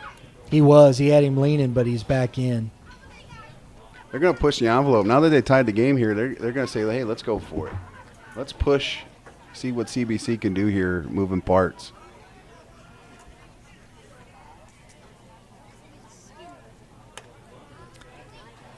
Two 2-0. I think where C.B.C. their pitching is having to mature this year, Mitch. And they had some dudes last year, graduated them, and you're seeing that here a little bit. Maybe not the overpowering stuff they had last year. Well, they still got some guys. You know, you still have Tyler Weber over there as a lefty that can throw it. And I think they still have some dudes that can flat get after baseballs. And they got a game tomorrow, so, you know, we may be seeing, you know, something a little bit different because I think they got Oakville tomorrow. So a base on balls. Center fielder number 14, Garrison Brown. Brings up the 9-hitter Garrison Brown, who flew out to right field, shallow right field, his first at bat. Some big opportunities here. Locascio inherited a runner and then put another one on, so added to his plight. Yeah, and this is a kid that he probably doesn't want to face. Like you said last AB, this is the young man that does lead this team in home runs.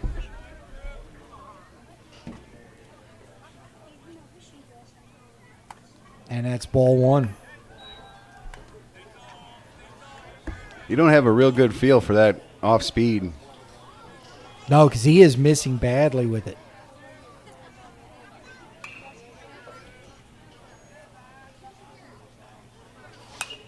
Just missed that. So there's the fastball. Challenged him 1-1. And that's the piece on, like, again, throwing that first pitch. You don't have a real feel for it, so you'd like to, you know, try to work with your catcher a little bit and say, hey, let's stick to the one thing that he throws well, and that's his fastball. He does have a good fastball. That misses low. 2 balls and a strike.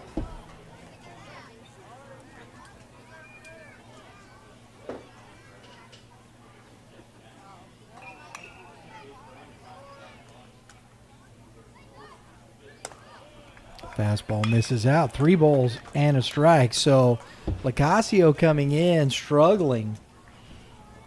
Walks his first at batter, and now is 3-1 to Brown. You want him taken here? I don't know. I think you let him go. If he, whoa. Tried to make the adjustment and threw it in the other box. About caught a ear hole. I don't see any movement over there. I guess this is his inning to try to complete. So back to the top of the order here for the Indians. Waylon Hale, who has singled. He's 1 for 2, was stranded at second base his last time at bat. Big opportunity here right back to the top of the order. Ball 1. I like the senior leadership here by McGee going over there saying something to him. He's not anywhere near the plate either, nope. Mitch. This is one of those things I'm almost taking until I get 2 strikes unless I get the one pitch I know that I can hit a mile.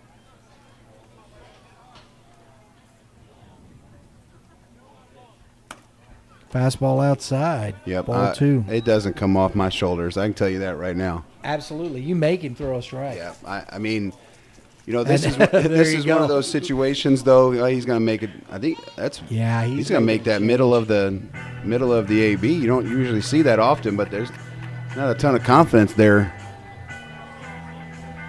Well, you know what? And I think this is where, we talk about this a lot. Being able to compete. You want to come to a program. We talk about youth baseball. The guys are on the mound, throwing strikes, struggling, whatnot. Hey, you get into a program like this, you start struggling. This is what happens. Oh, they have the luxury to do it because you have rosters that you can do this with, so you don't have to leave the guy out to dry. And so, that's big. And I'm going to go with third base. Grant Meerhoff. Number 15, Carter Grant Sugar. Meerhoff is coming in to replace Lacasio. He only has a few innings pitched. When I say a few, it's 1 2/3. That's 1 point. I gotta stop reading the stats on STL today. There's a 1.3. That's 1 1/3 innings pitched on the year for Grant. So this is a big opportunity for him. And these are moments that when you start getting into district play and stuff like that, you might need a guy to throw an inning. And so this is a big learning opportunity for number 27 for CBC. So Lacasio goes out after walking 2 and loading the bases. You see a big, tall, lanky left-hander in Meerhoff.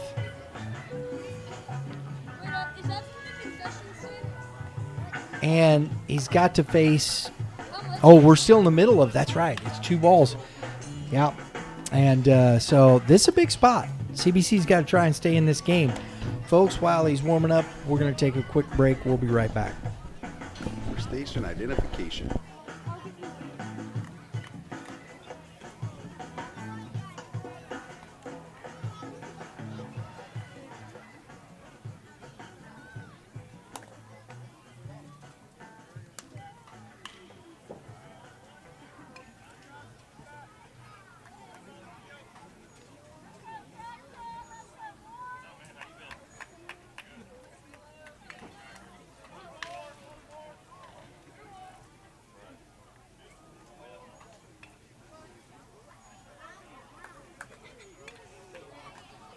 All right, here we go. 2-0 count to Waylon Hale, and it's ball 3. So new pitcher, same pitch. Ball 8. Texas A&M's crowd just brutal. And that's ball 4. So Meerhoff comes in and walks, finishes the at-bat, and throws 2 balls, and a run comes in to score. It's tough to give up a walk that way as a pitcher, to come in halfway in the middle of an at-bat, come in and throw 2 pitches, and that walk's awarded to you. But he's got to buckle down here. So, again, I think you're still taking here, Mitch, till you get somebody throwing a strike. You start chasing, that's when you've given away swings. I'm probably not even trying to attempt. I'm probably standing in their batter's box doing my best David Ortiz. You know what situation I'm talking about, when he just kind of took the walk and just started walking before the pitch was ever made? Yes. And there's the strike. So it's slide piece. 1-1. So 2 runs here in for Jackson in the bottom of the 4th inning. They take a 2-1 lead. Bases still loaded. 1 out. Another slider coming in for strike 2. Little sweeper action there, Mitch.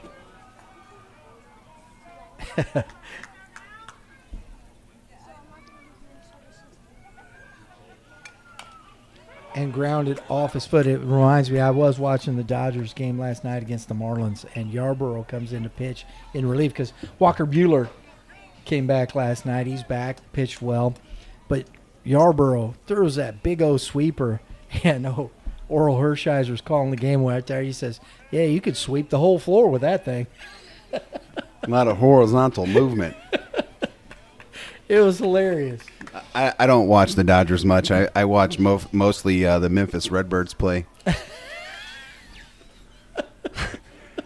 And that ball is up. And I'm not kidding. 2-2. They are way more fun to watch than the Major League Baseball team in St. Louis right now. It's a tough gig right now with the Cardinals. It really is. I don't know. And Memphis won like 5 in a row. Yeah. Maybe they'll just swap. The managers. Fastball gets away. That's a full count. So Rhodes. The payoff pitch. Working this at bat. Lefty on lefty here. On deck we have Jaden Glancy, the shortstop. And that ball is ball 4. And another run walked in by the Cadet pitchers.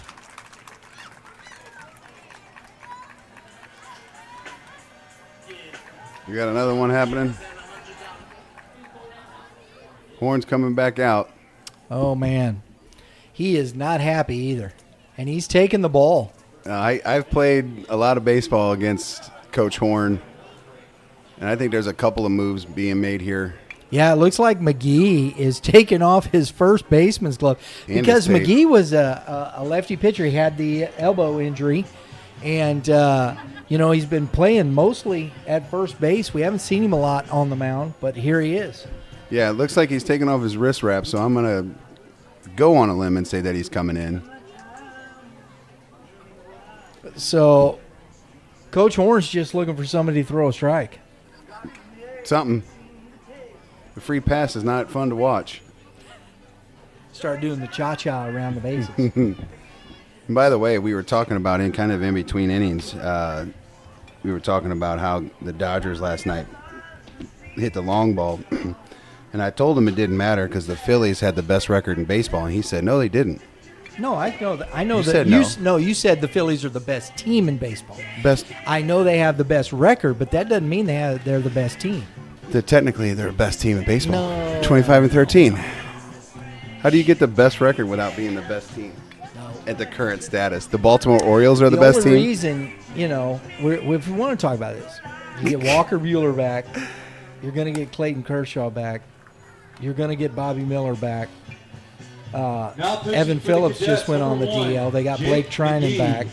Their pitching staff comes back. It's going to be a tough day. What would you do if they started wearing pinstripes? The horror would never happen. Well, if they went with like some, didn't the Brooklyn Dodgers have pinstripes? I don't know. I don't think so. I'm gonna look that up because we have internet access. That's a good question, Mitch. I don't know. What if the Cardinals started wearing pinstripes? I like pinstripes, though. I know you do. Especially if I became the coach of them, because I'm sure I can't do a worse job. So we've had two pitchers that have not recorded an out for C.B.C. And we got McGee now on the mound.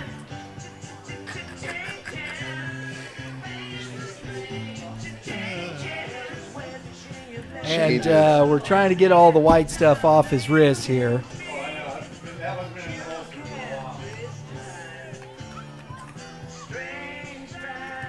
So, I guess there's a little white on the sleeve. I understand. Blues got to do what they got to do. Somebody gets a little carried away, I think. Yeah, whatever. It ain't going to make that big a difference. Yeah, you're not supposed to. I mean, I'm more upset at his back pocket. 2-0.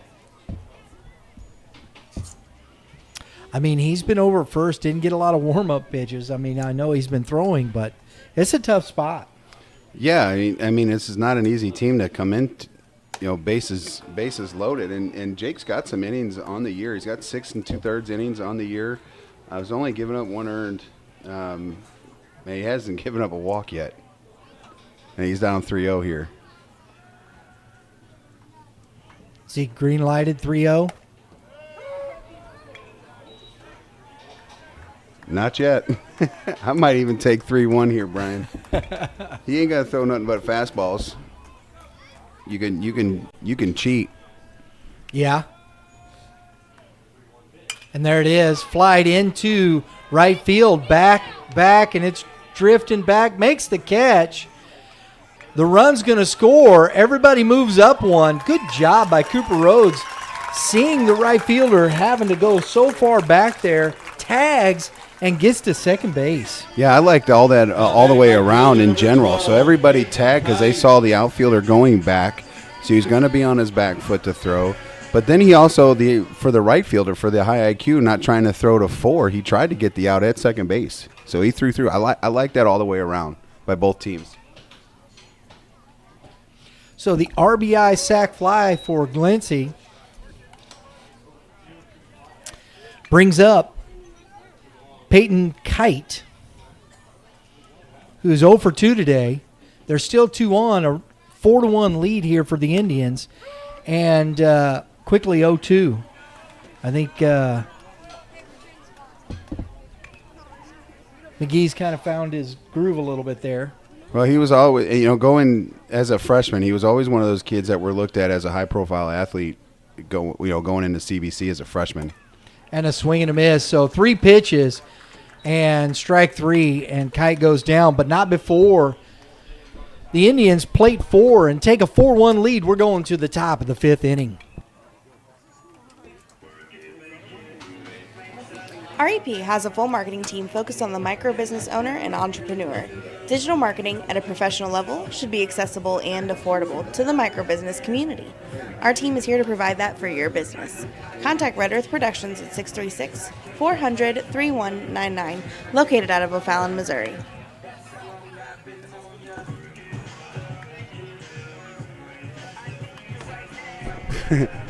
I'm up. That's what. I went dead silent. I guess that means I got to get back on air and start talking baseball again.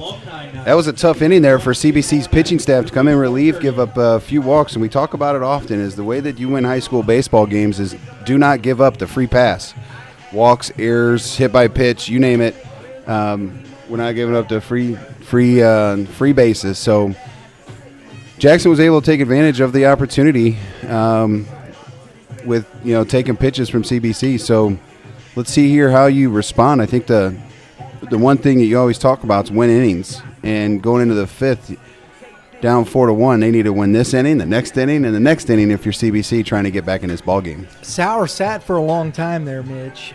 So it'll be interesting to see how he comes back out here for this inning. It's always, how does a pitcher handle that? You got the runs, but you sat for a while. Is your arm a little cold? It's a warm day, so that may not be an issue. But getting yourself back in that groove. Yeah, and sometimes you have these young kids that just aren't real privy to kind of like the, hey, it's been a long inning. Let me go throw a couple over the bullpen. And if your coach is coaching, and typically your head coach is over at third base in high school, they're not over there in your ear saying, hey, make sure you go over there and throw 10 or so pitches to get arm loose, just right. When you go back in. So, sometimes you take it for granted, but these kids are young.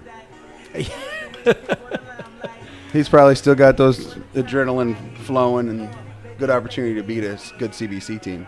All right, Wade Hunter, the left fielder, leads off here in the top of the 5th inning for CBC, and then we'll get back to the top with Connor Southers and Derek Pitts. So here we go.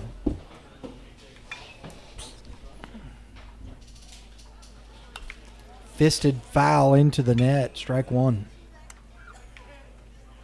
Fastball right inside. I love it when I see high school pitchers take away the inner part of the plate, and you can't just sit on that outside corner. Heck, I don't think it just stops here at high school. I love it at the big league level. I love it at the professional level. Love it at the 10U level. Grounded to the third baseman, comes up. Love it. Flynn, nice play for out number 1.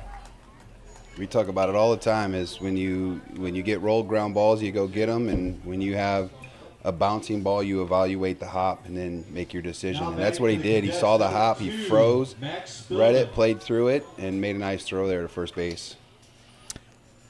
So we got a pinch hitter, number 2 for CBC. Max Spillman. I think Max caught last time we saw him. Did he catch against West? Think so. I feel like it's the names that I try to remember.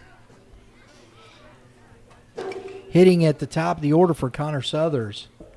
See if he stays in the game. That's a strike. Yeah, it may be one of those opportunities where Coach Horn feels like he should get some guys some reps. Spillman's had some plate appearances, got 35 on a year, just hitting 231 on the season. Got 3 doubles, though. There you go. Lined into the gap in right field and down. And Spillman on his way, chugging into second to throw, is not in time. So a one-out double by Spielman. So that worked out for him. On cue, right? Is that the proper term to use? Is on cue? I'm not sure. You have to help me out with this, Brian. I'm not. That works for me, bro. Okay. I like it. It was I on got cue. Absolutely.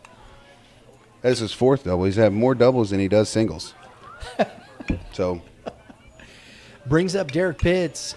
Big spot here. That's a good, strong throw by the outfielder into the bag. I think if he was closer to the bag, he might have had a chance. Ball 1. I agree. It was a good, strong throw, right?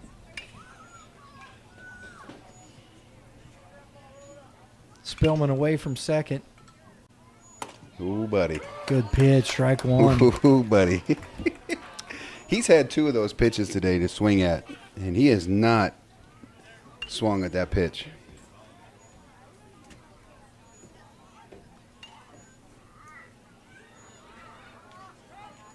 Time called by Pitts. So you could see Sauer. I don't think he was going to throw that one.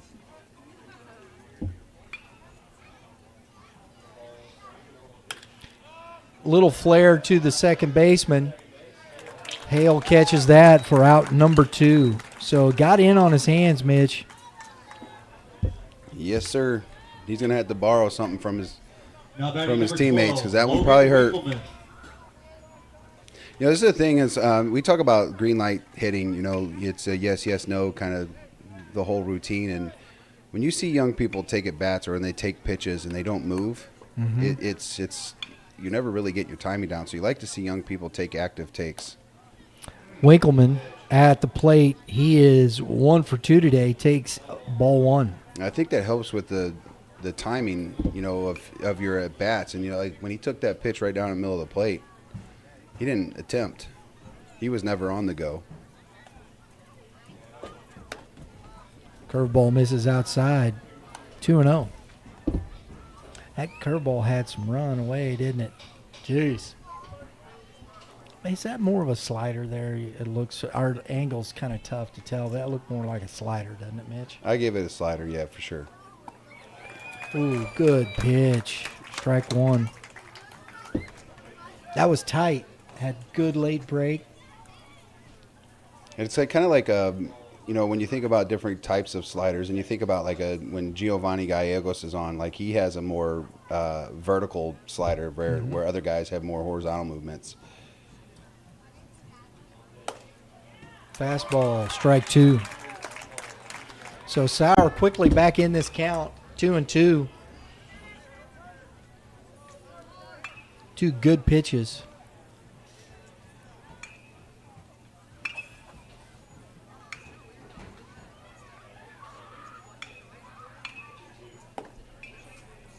This is low, 3-2. Blue's been good today. Give a little credit to the guys in black, I guess. I don't know. They don't wear blue shirts, I guess, anymore. Yeah, did we call it? I still say blue. I do as well. Oh, off the hands. Boy, that was right in there in his kitchen, Mitch. Ooh, mercy. It is hand. But you got that foul ball. Doesn't matter. I don't know how he's not in there shaking his hand a little more because that's a good fastball young man has. Might have just caught just a little bit of it. Well, he was definitely committed. He could have thrown a curveball there and really made him look silly. There it is.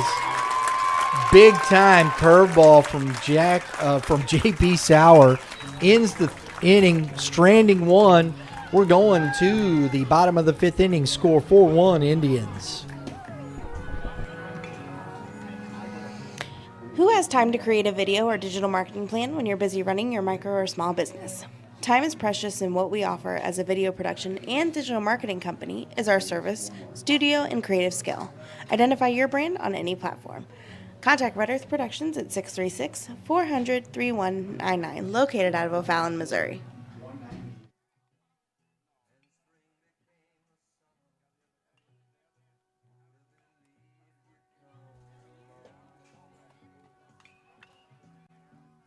Another big strikeout there for John Paul Sauer. He is just 4 away of breaking a career record here at Jackson, and I'm assuming he'll have at least one start. I'm not exactly sure how long he's going to go in this game as a non-conference game, but he is pitching to Jim, and so he is chasing 190 career strikeouts, which was set by Caden Bogenpole, who is now at Missouri State, just absolutely raking over there. Who had 105 last year as a senior for this Jackson team. So I'm not sure how much longer JP goes today, but he is close. 5 in a high school season, Mitch. Yeah, that was set by Bogey, right? Yes, that's what. Is that crazy? That's a lot. We had a high school. We had a young man that was a senior at Hazelwood Central when I was graduated in '98 from Rittner, and he had 91. And I always thought that was one of those numbers that was. Drake Weber coming up now for the Indians. Weber is 1 for 1, scored a run. He's got a base on balls. Having a good day here offensively.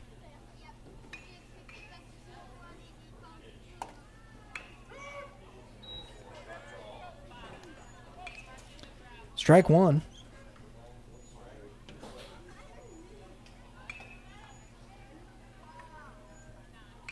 Looks like we got a pinch hitter on deck, number 1 there, Mitch, for these Indians.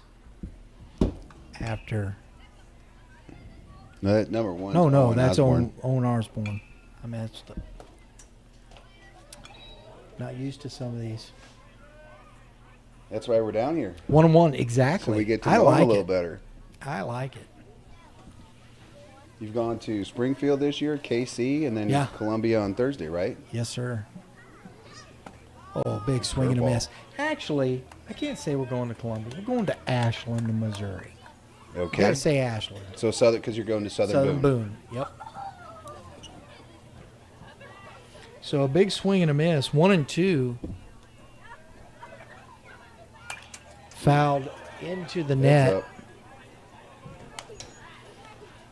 So, from what we saw earlier with the two pitchers, McGee's definitely got a little better velocity, and you can see these guys are a little bit behind right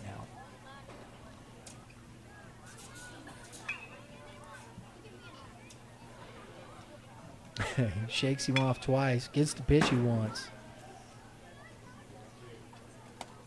And that ball rides in. 2-2. That's my favorite. Shake them off like 2, 3, 4 times. Then you And throw a still throw ball. the heater. Throw a ball. If you want to throw your pitch, execute it. I'm not picking on McGee's. Obviously, No, it's it's much harder any to pitcher, do. right? Good squeeze. Caught it. Nice job by the catcher. And we've got 2 outs. Excuse me, 1 out. Leadoff hitter. Thank you, Brian. Now batting number 1, Owen Osborne. They're not playing this game on a time limit, are they? Not to my knowledge, but he didn't throw it around. Yeah, he just went and got the baseball, right? Yeah. Strike 1. I'm good, thank you.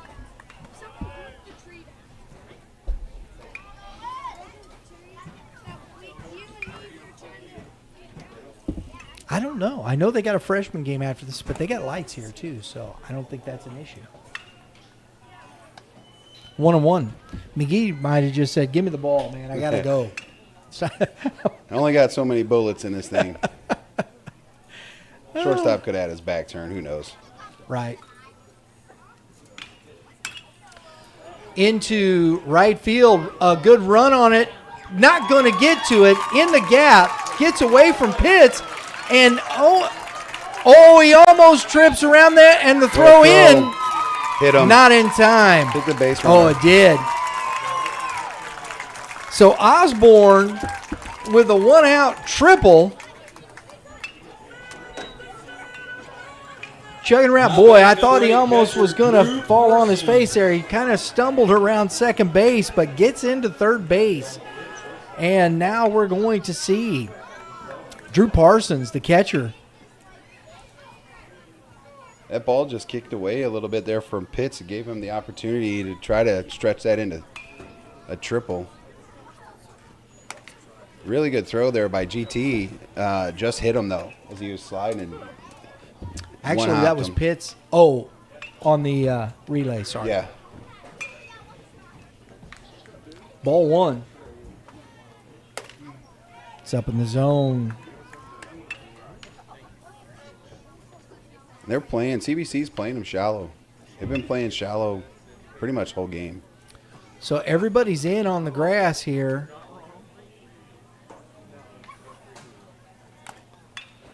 Foul tipped into the glove. Strike one.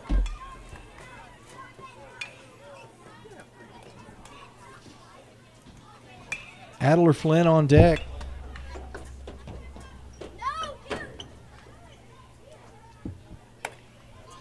Strike.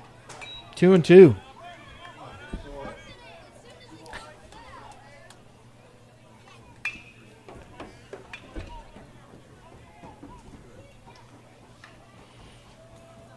Parsons singled and has scored a run in this game. He's 1 for 2. Fist that back foul out of play. Off the goal.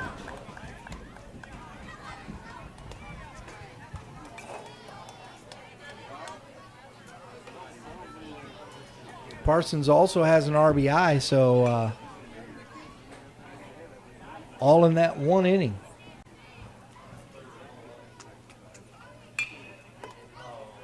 Oh, just miss. It looked like he started walking into the dugout. Yeah. 3-2. That's a tough take right there, Mitch. Now we're way up high, so we can't really tell, but that looked pretty good. Swing and a miss upstairs, and Parsons goes down on strikes for the second time today. Third baseman, number 22. Yeah, this is where, as a young hitter, the best approach here is try to cut it down just a little bit, because you got to, you do have a runner at third base, so, if you got that 0-0 or 1-0, you get it plus counts for hitters, take the big boy swing. But once you get a couple strikes on you, cut it down, just try to hit a single. And that ball's up.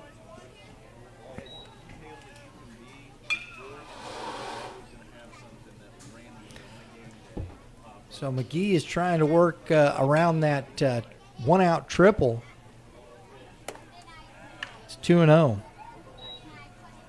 I understand it's a little hard when you're asking some of your big power guys, to try to cut it down a little bit, maybe guide a baseball right side or whatever, but yeah, just catch a good barrel. You don't have to sit back and try to lift it.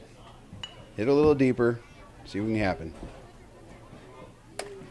3-0. Flynn is 1 for 1, base on ball, scored a run.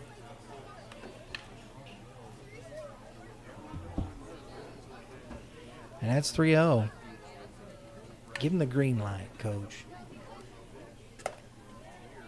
And it's ball 4. I'm glad he didn't, right? Well, he might have. Well, I thought it was actually a pretty solid pitch, but I'm up here. Brown. We don't have a camera that zooms in, so. No.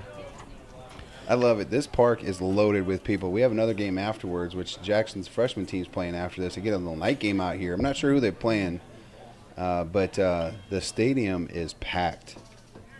Big grandstand here. Got seats and tables down the lines. Got people resting on them.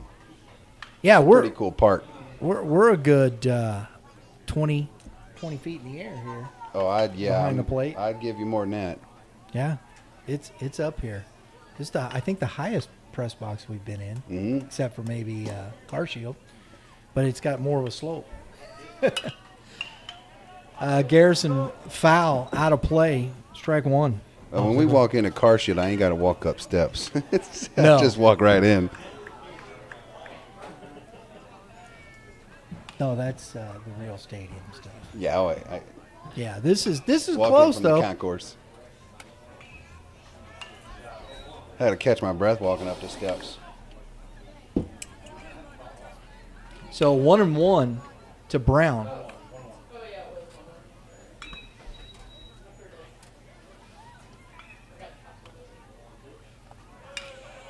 Boy, he kind of wanted. That's good discipline. You saw Brown kind of go, oh yeah, no. He's having a little trouble being consistent right now in his release points. You're seeing him starting to slow down a little bit. They're over. Well, he's like you said, he's only got 6 innings now, couple here, so he hasn't pitched a lot. And to come in this situation, it's a good pitch. So 3 balls and a strike. Starting to see a little frustration set in because I think he's just missing some pitches. The umpire hadn't given it to him. Pretty solid high school strikes, but he hasn't gotten the calls. And that's ball 4. You looked into the dugout. I'm not sure if that means he's And that little conversation between Winkleman Second baseman, and the number blue, 4, Waylon you know, Hale. where are we missing, right?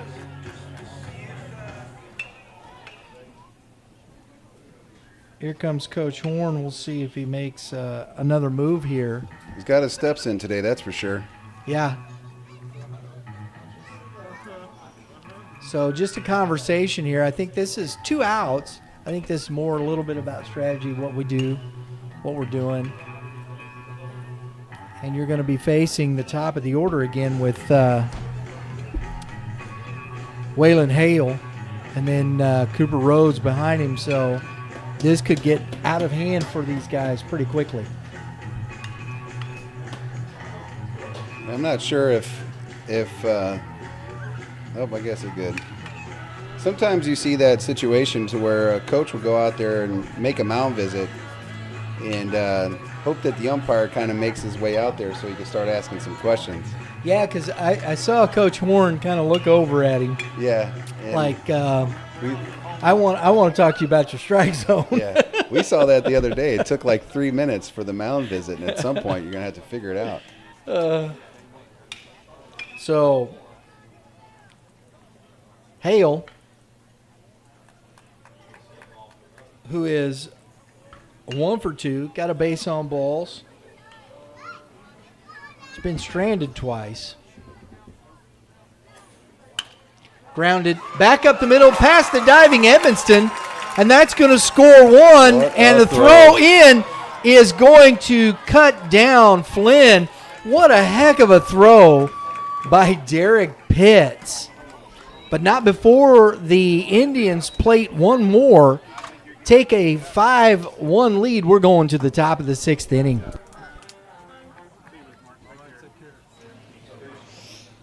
Digital marketing is about cultivating a brand-conscious customer or a consumer. However, you cannot cultivate this mindset or relationship without being conscious of your own brand or how someone relates to it.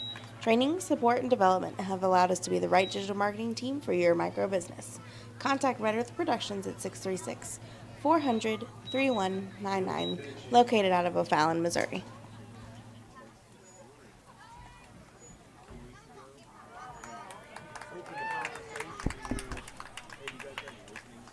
Well, that's one way to end an inning, I guess, for C.B.C. is that throw by that young man was a laser. Holy smokes.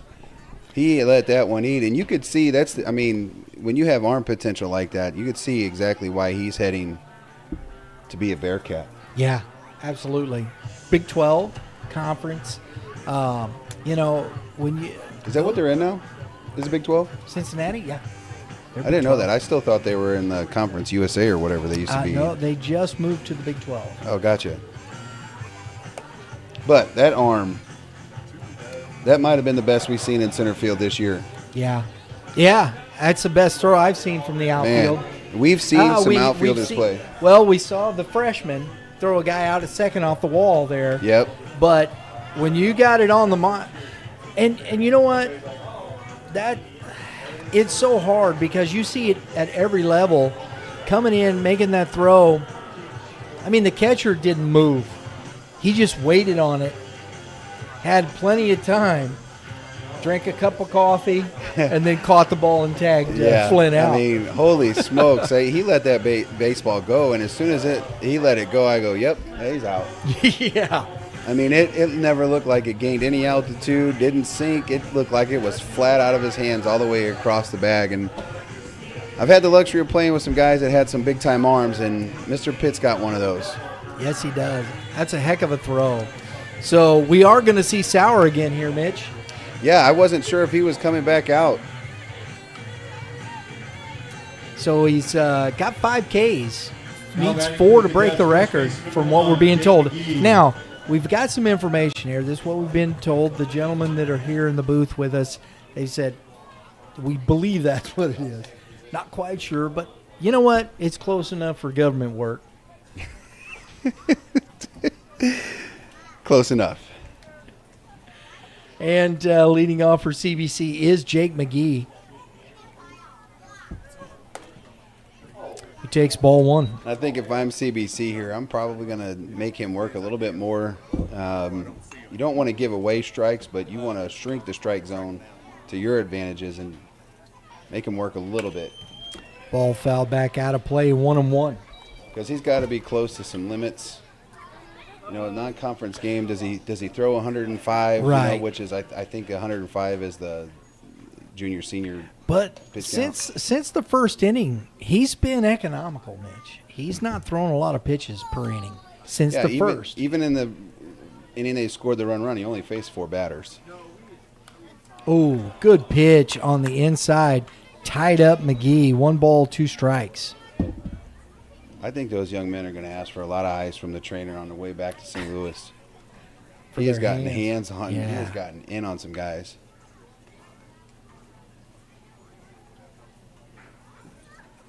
McGee's got a unique style. Just reached out, pokes that. Oh, great play by Glancy, but he's off.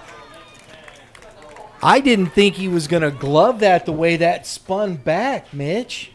That must have hit a spot in the dirt because you don't typically see that kind of spin happen off of a lefty. Talking about going to your backhand side, it's supposed to skip to the backhand side. That actually skipped back towards second base. Wow. That had some interesting spin. So we're going to see Tyler Ellis, the DH, 1 on, nobody out. Inside, ball 1. This is a big young man right here. Ellis? Yep.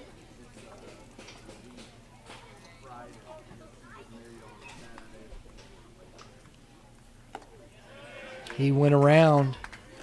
Strike 1. Ellis is a senior.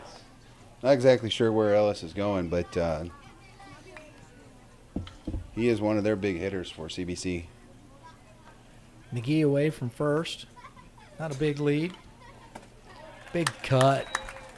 1 ball, 2 strikes. He tried to cut it in half. Tried to get it in that jet stream.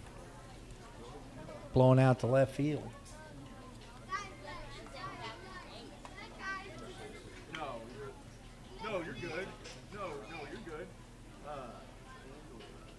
Oh. Inside, ball 2. I've not seen too many pitchers throw so much inside as I've seen Sauer here today. Yeah, it is. And again, just keep seeing it. We've had a foul ball off the hands. Oh, my goodness. A lot of broken bats if we're playing with wood. Oh, and a beautiful curveball off that pitch on the inside, comes right back. Great pitch sequence there, Mitch. Love it. Now batting number 6. I love that kind of stuff. It's setting it up. People think that it's like 0-2, 1-2, that the first thing that you want to do is throw that off speed. Grounder to the first baseman. Oh, and he slips. Tags. Weber got the runner at first on the tag, but just got his foot out from under him. Couldn't turn the double play, but at least he got the out. That's what you do. You got to get one. And going back to kind of, I'm not exactly sure what we got here. Coach Horn's coming down to talk to the umpire. We got to. So Anthony Toko out at first. So it's a question. All right. Oh, they're going to have a little. Pinch run. Oh, For the courtesy pitcher. runner. Yeah. Yeah, for the pitcher. So. Courtesy runner at second base, number 8, Nick Rollo. Now batting, number 14, Bryce Edmiston. But I like that sequencing there in that at bat with the strikeout there that Sauer had.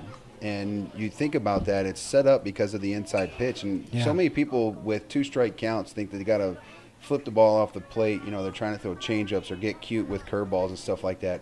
Throw that 0-2, 1-2 pitch up and in. Get him changed up. Get him goofy in his, feeling weird in his stance. Uncomfortable is what I was trying to get at. Fisted foul. And go ahead and throw that soft curveball off the plate. Make him look ugly. Bryce Edmiston, the shortstop now at the plate. And again, another inside pitch, not able to get the barrel there. Yeah, and if you want to hit that, you got to cheat. Out of play. And when you got to cheat to try to hit that pitch, then that curveball even becomes more effective for you. And he really hasn't thrown a ton of them, and he's got a good one.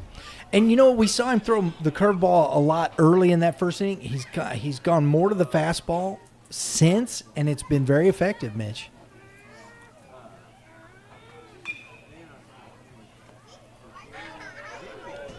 Dirted that curveball 1-1, or 1 ball, 2 strikes, excuse me. 6 Ks now.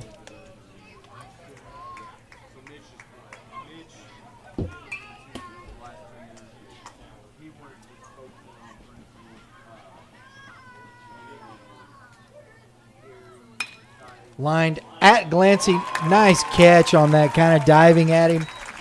Good read. Ends the threat. Strands 1. We're going to the bottom of the 6th inning. Score 5-1 Indians. REP has a full marketing team focused on the microbusiness owner and entrepreneur. Digital marketing at a professional level should be accessible and affordable to the microbusiness community. Our team is here to provide that for your business. Contact Red Earth Productions at 636-400-3199, located out of O'Fallon, Missouri.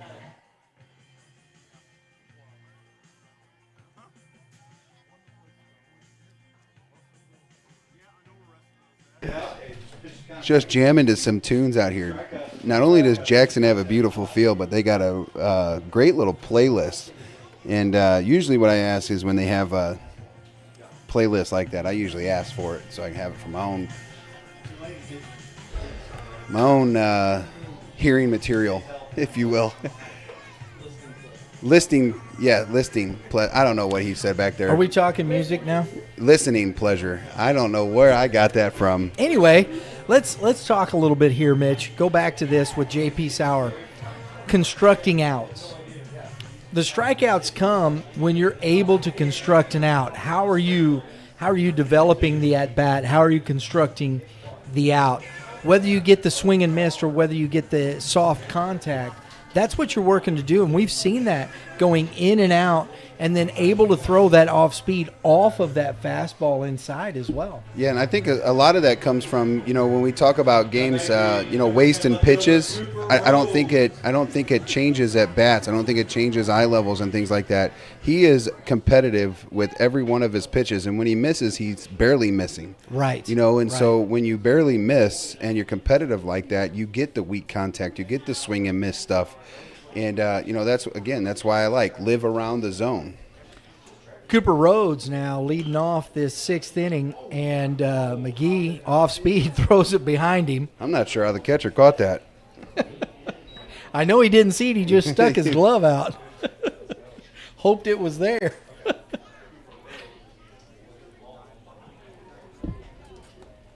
Oh, took his glove with him. I hope that... That's even got the strap on it, Mitch. Yeah. And the ball stayed in the glove. That was impressive. Maybe a little stick 'em in there, so. Coach is coming out.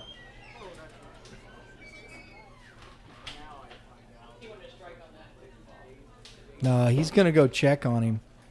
He went to the blue to see. He's going to go check on him about something else because McGee has had elbow issues. Yeah, he had those as coming in as a freshman, I believe, or got him his freshman sophomore year, and that may be it. Yeah. He just pointed to his elbow, so. So, and that's that. There you go. And he hasn't pitched a lot. That's where you're at. So, we got another pitching change. We got striding to the mound, number. Is that 25 or 30? 25, Mitch. Number 25 Let's for see CBC. Who we got for CBC. Number 25, Cameron Fuqua. That's who we saw. Fuqua. It's Fuqua. Cameron Fuqua. Okay. Yep, that's who we saw against West. He started the game? Yep. He did start that game. I just pulled that up. And he's got 13 appearances on a year. He's a 1-2 win-loss. Got 12 innings, 12 and a third innings pitched. Got a save. So he has been kind of all over for CBC and asking, different roles for him. So that finishes it for McGee, and he's going to be facing with 2 balls on him, Cooper Rhodes. Not the best time to come into a ball game, but, this is kind of where we've seen tonight for CBC. The guys on the mound, other than Severs was pitched pretty well, pretty effectively. Kind of got away from him a little bit, but then the guys that came in behind him, the 2 guys kind of.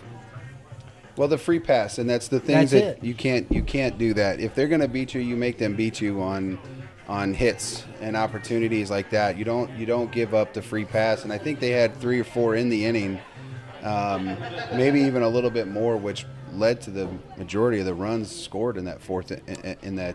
It was 4 base on balls there, and then because McGee came in even and gave up the 1. Yep. But straightened that out and got it. But that's been the difference in the game right here is those free passes. And so we got a 2-0 count here. Cooper Rhodes in to face Fuqua. And that ball is lined at the left fielder for out number 1. So 1 pitch, that's economics. I love baseball economics. 1 pitch, 1 out. Shortstop number 6, Jaden Glency. I mean, Hunter did not have to hardly move. The ball just tailed right to him. I like the outfield play by both teams today. I think they've done a really nice job in getting good reads. And sometimes that can be tough with this, with the silver stands. And sometimes it's hard to get a read when you have stands that sometimes are the same color as a baseball. Jaden Glency takes ball 1. At least when the game started. Right. And the ball on the outside, 2-0 to Clancy.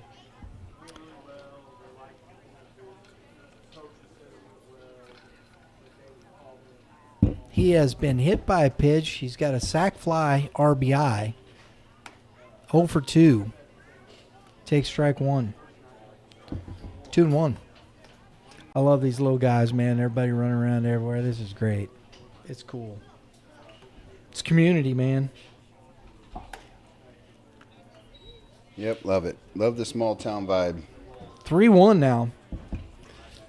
It's always fun because you come down here, you see, fishing gear, you see fishing hats, fishing clothes, you see cowboy hats, cowboy boots, big old handlebar mustaches. I love coming down to the small towns and experiencing baseball. Right fielder number 12. 'Cause the whole community comes out. I mean, the parking lot's packed, the stands are packed. You got a beautiful field, beautiful night. What else you got to do on a Tuesday night, right? Peyton Kite now, 1 out, the base on balls, puts Glency on. Well, depending on when we get out, well, I'm not getting out of here now because they already started that game over there. I was like, I might drive down the street and go see what Caden Bogenpole does. Ball one. So Fuquay is having a little bit of trouble. There it is. Strike one. Swing and a miss. 1-1.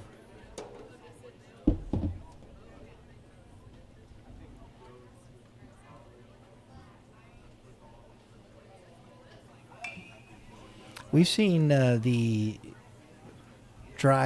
Jackson Tribe organization baseball a lot with Game 7.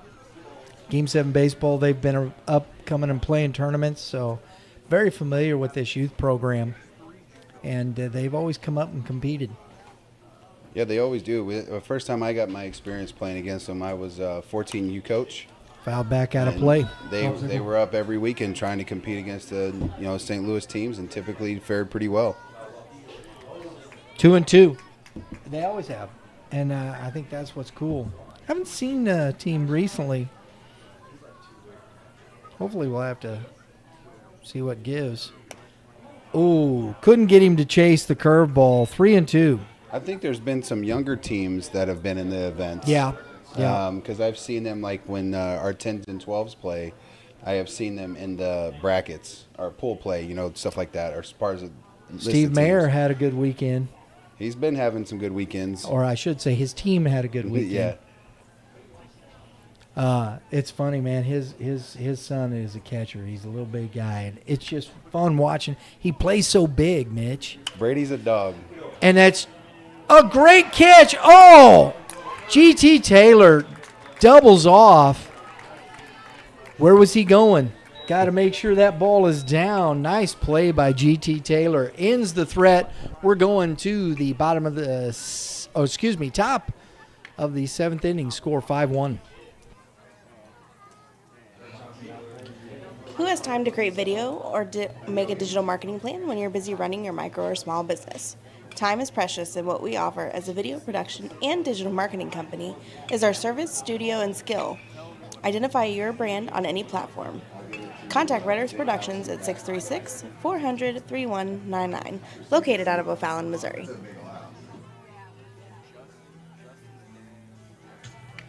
I'd like to remind everybody, part of the Tribe Night will be running the bases following the game. We are heading into the top of 7th. It's the last chance for C.B.C. to get themselves back in a ball game. I'm assuming that Sauer is going to go back out. He's only at 87 pitches, so expect to see them. And I guess before we go, we need to start figuring out who's going to be the players at the game. But I'm going to kick it over to Brian so he can give a little shout out to our crew. Always love to do that. Our crack engineer group back there giving you all the pictures, making sure everything's up to speed. Drew, Lauren, Klutz, yes, that's right. That is my daughter. That's my son-in-law. Family affair here. We really enjoy bringing you this.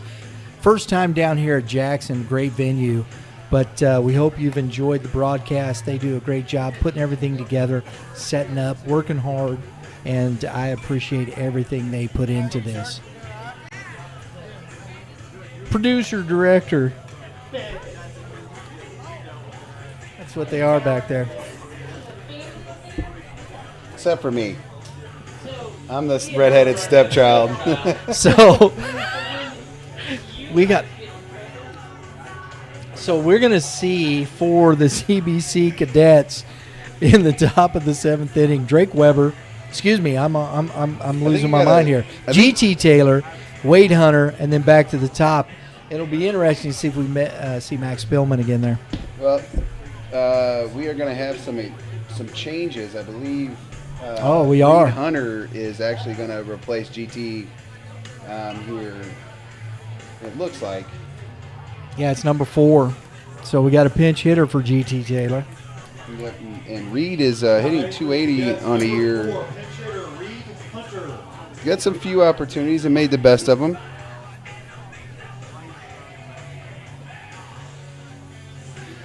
Hey, you know what? Getting a bat. It's top of the 7th inning. Well, See what these guys can do against J.P. Sauer. So our player of the game right now, unless something just falls off the wheels, J.P. Sauer's pitched a heck of a ball game here, Mitch. And for CBC, I know it I love that throw from Pitts. Well, if you're going to give it to the defensive guy, you can argue that the play that GT just made over there at second base. That's true too. He made a strong throw from the outfield, and it's tough when you score one run. And Severs did a great job on the bump today, and it's sometimes hard to find guys on the losing side when you think about spotlights when you want to highlight a kid from the other group or from the other side. And it's always tough because I know it's always a tough thing. I agree, but we always like to give some love to both sides. It's high school baseball. Well, they deserve it. There's good players over at C.B.C. and I give in. I don't always like it, but ground ball fair. Oh, they called that foul. That was chalk on the other side of first base. It was chalk.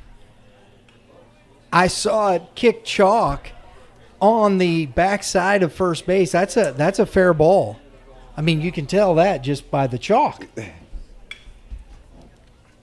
And he too indecisive by the blue. I don't know what he was doing.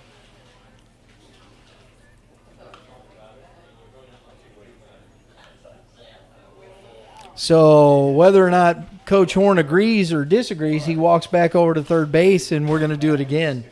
Wow, I think they missed that one. So we're going to just a strike, so 1-2.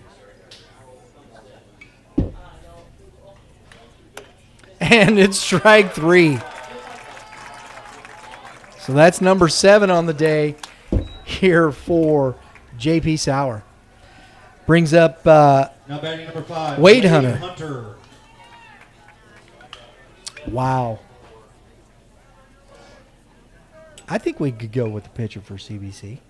I like that, Michael C. And the bunt and the throw is not going to be in time. He is safe. Nice job on the bunt by Hunter to get on base. Yeah, real nice play by the third baseman there. That's all he had. Yeah, that's a young kid over there too. That's a sophomore. Yeah, just a sophomore. So here's Spillman, who doubled his first time at bat, pinch hitting for Southers. Takes a ball.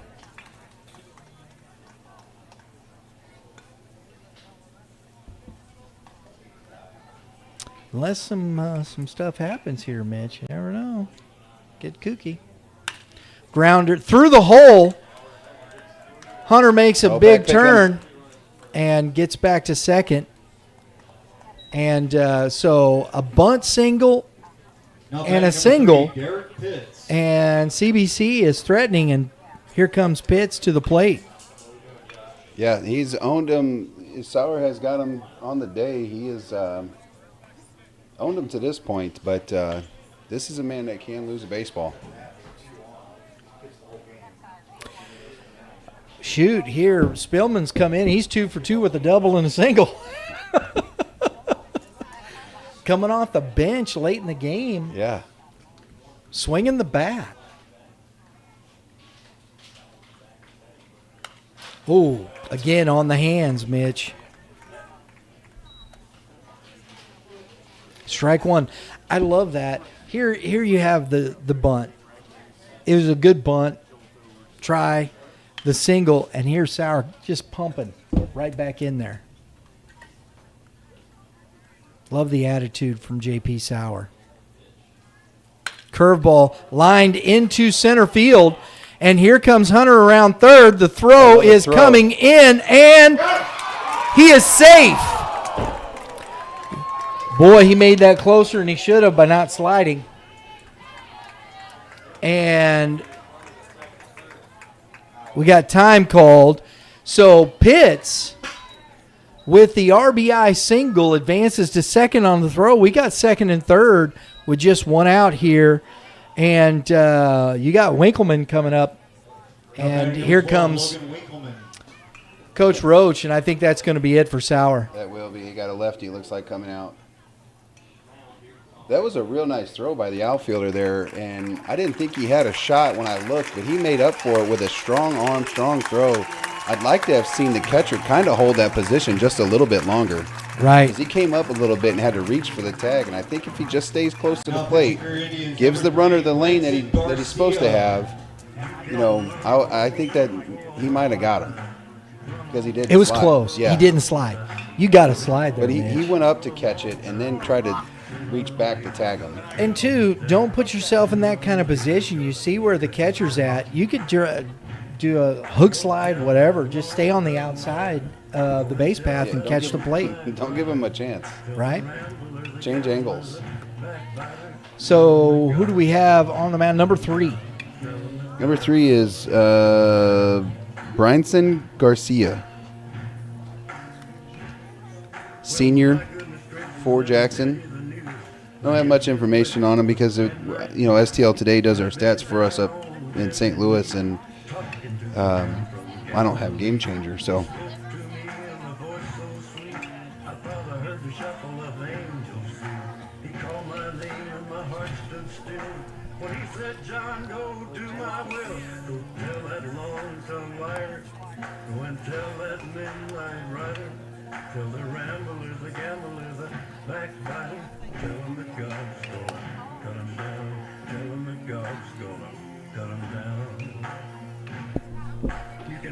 Well, I think JP, hope that he don't mind me calling him JP. I'm not sure if he does, but pitched a gem of a game, and Tulane's getting a special kid. I like his mentality on the bump. I think he had 7 Ks on the day, which leaves him 2 shy of the career strikeout record here at Jackson, which I'm assuming he's going to get another start this year, and he's probably going to break that record at his next opportunity, which is probably be next week during district play.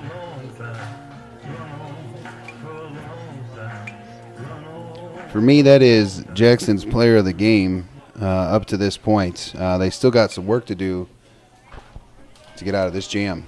All right, here we go.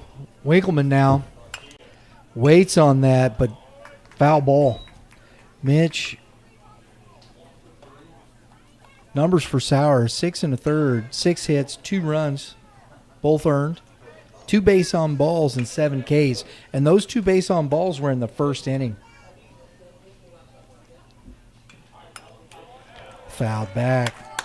I like the combination here. I wonder if this young man is who kind of follows Sauer on a regular basis. You see coaches that'll do that. That'll throw, a high velocity kind of guy, good off speed, and then they'll throw a soft tosser from the other side of the, handedness. Good take. Boy, that's a tough take right there. 1 ball, 2 strikes. 5-2 ball game. And that is off the catcher. Must have been off the glove of the catcher. Yeah, I actually thought it hit the foot of the back foot. I couldn't see it. 2 balls and 2 strikes. Pitts on. Spillman on. 1 out. 2-2 count.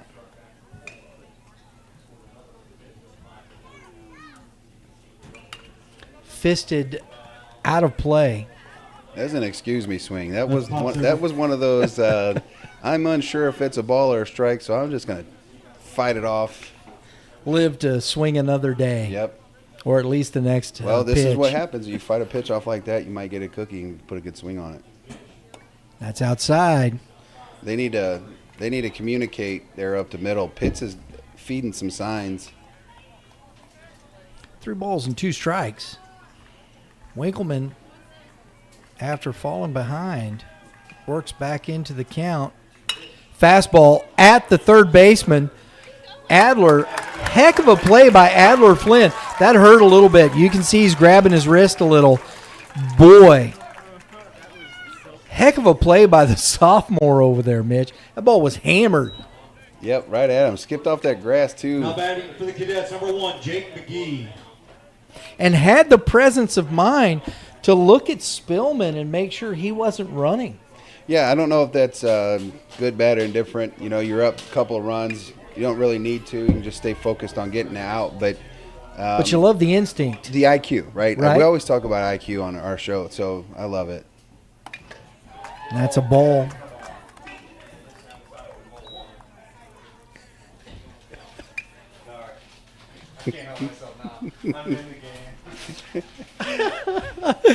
Oh, mercy. Popped foul, back out of play, 1-1. Oh, make a play, young man. The folks up here, you got to love it. The home crowd, they're rooting for their folks up here in the press box. There's a love it. Young man on C.B.C. that's hanging outside the dugout, took off and caught that in foul territory. Oh, wow. Stays up. 2-1.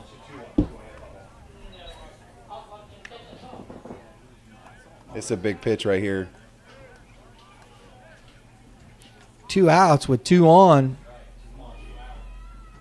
It's a good hitter here. This is no easy task. Yeah, so they finally picked up for on Garcia. Well, Pitts has been given indications on locations and stuff like that, and it's obvious. I mean, he's literally pointing.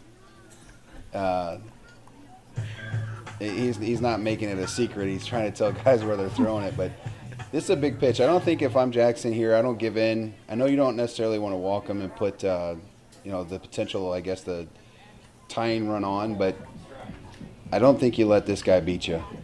No, I agree.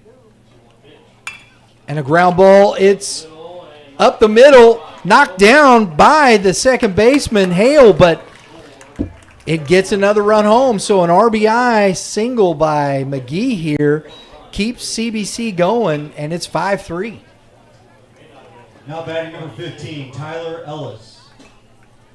Yeah, I think if kind of where I'm at on defending against a guy like McGee here, I'm probably just flipping off speeds off there. I'm not going to let him drive a baseball or even get that potential. Popped up. Center field, left center field, Garrison over, and Ellis flies out to left center field to end the game. 5-3 win for the Jackson Indians. We're going to get you the post-game interviews. We'll have those out later this evening. I'm going to have Mitch close out this game, and I'm going to head down to get some interviews with our players of the game. J.P. Sauer, player of the game for the Jackson Indians, and I'm talking Derek Pitts here for the C.B.C. Cadets. Folks, thanks for tuning in. We appreciate you joining us this evening for our Missouri Showcase. Once again from Jackson Stadium in Jackson, Missouri. 5-3 win for the Indians. Everybody have a great day in the Lord. We'll see you next time.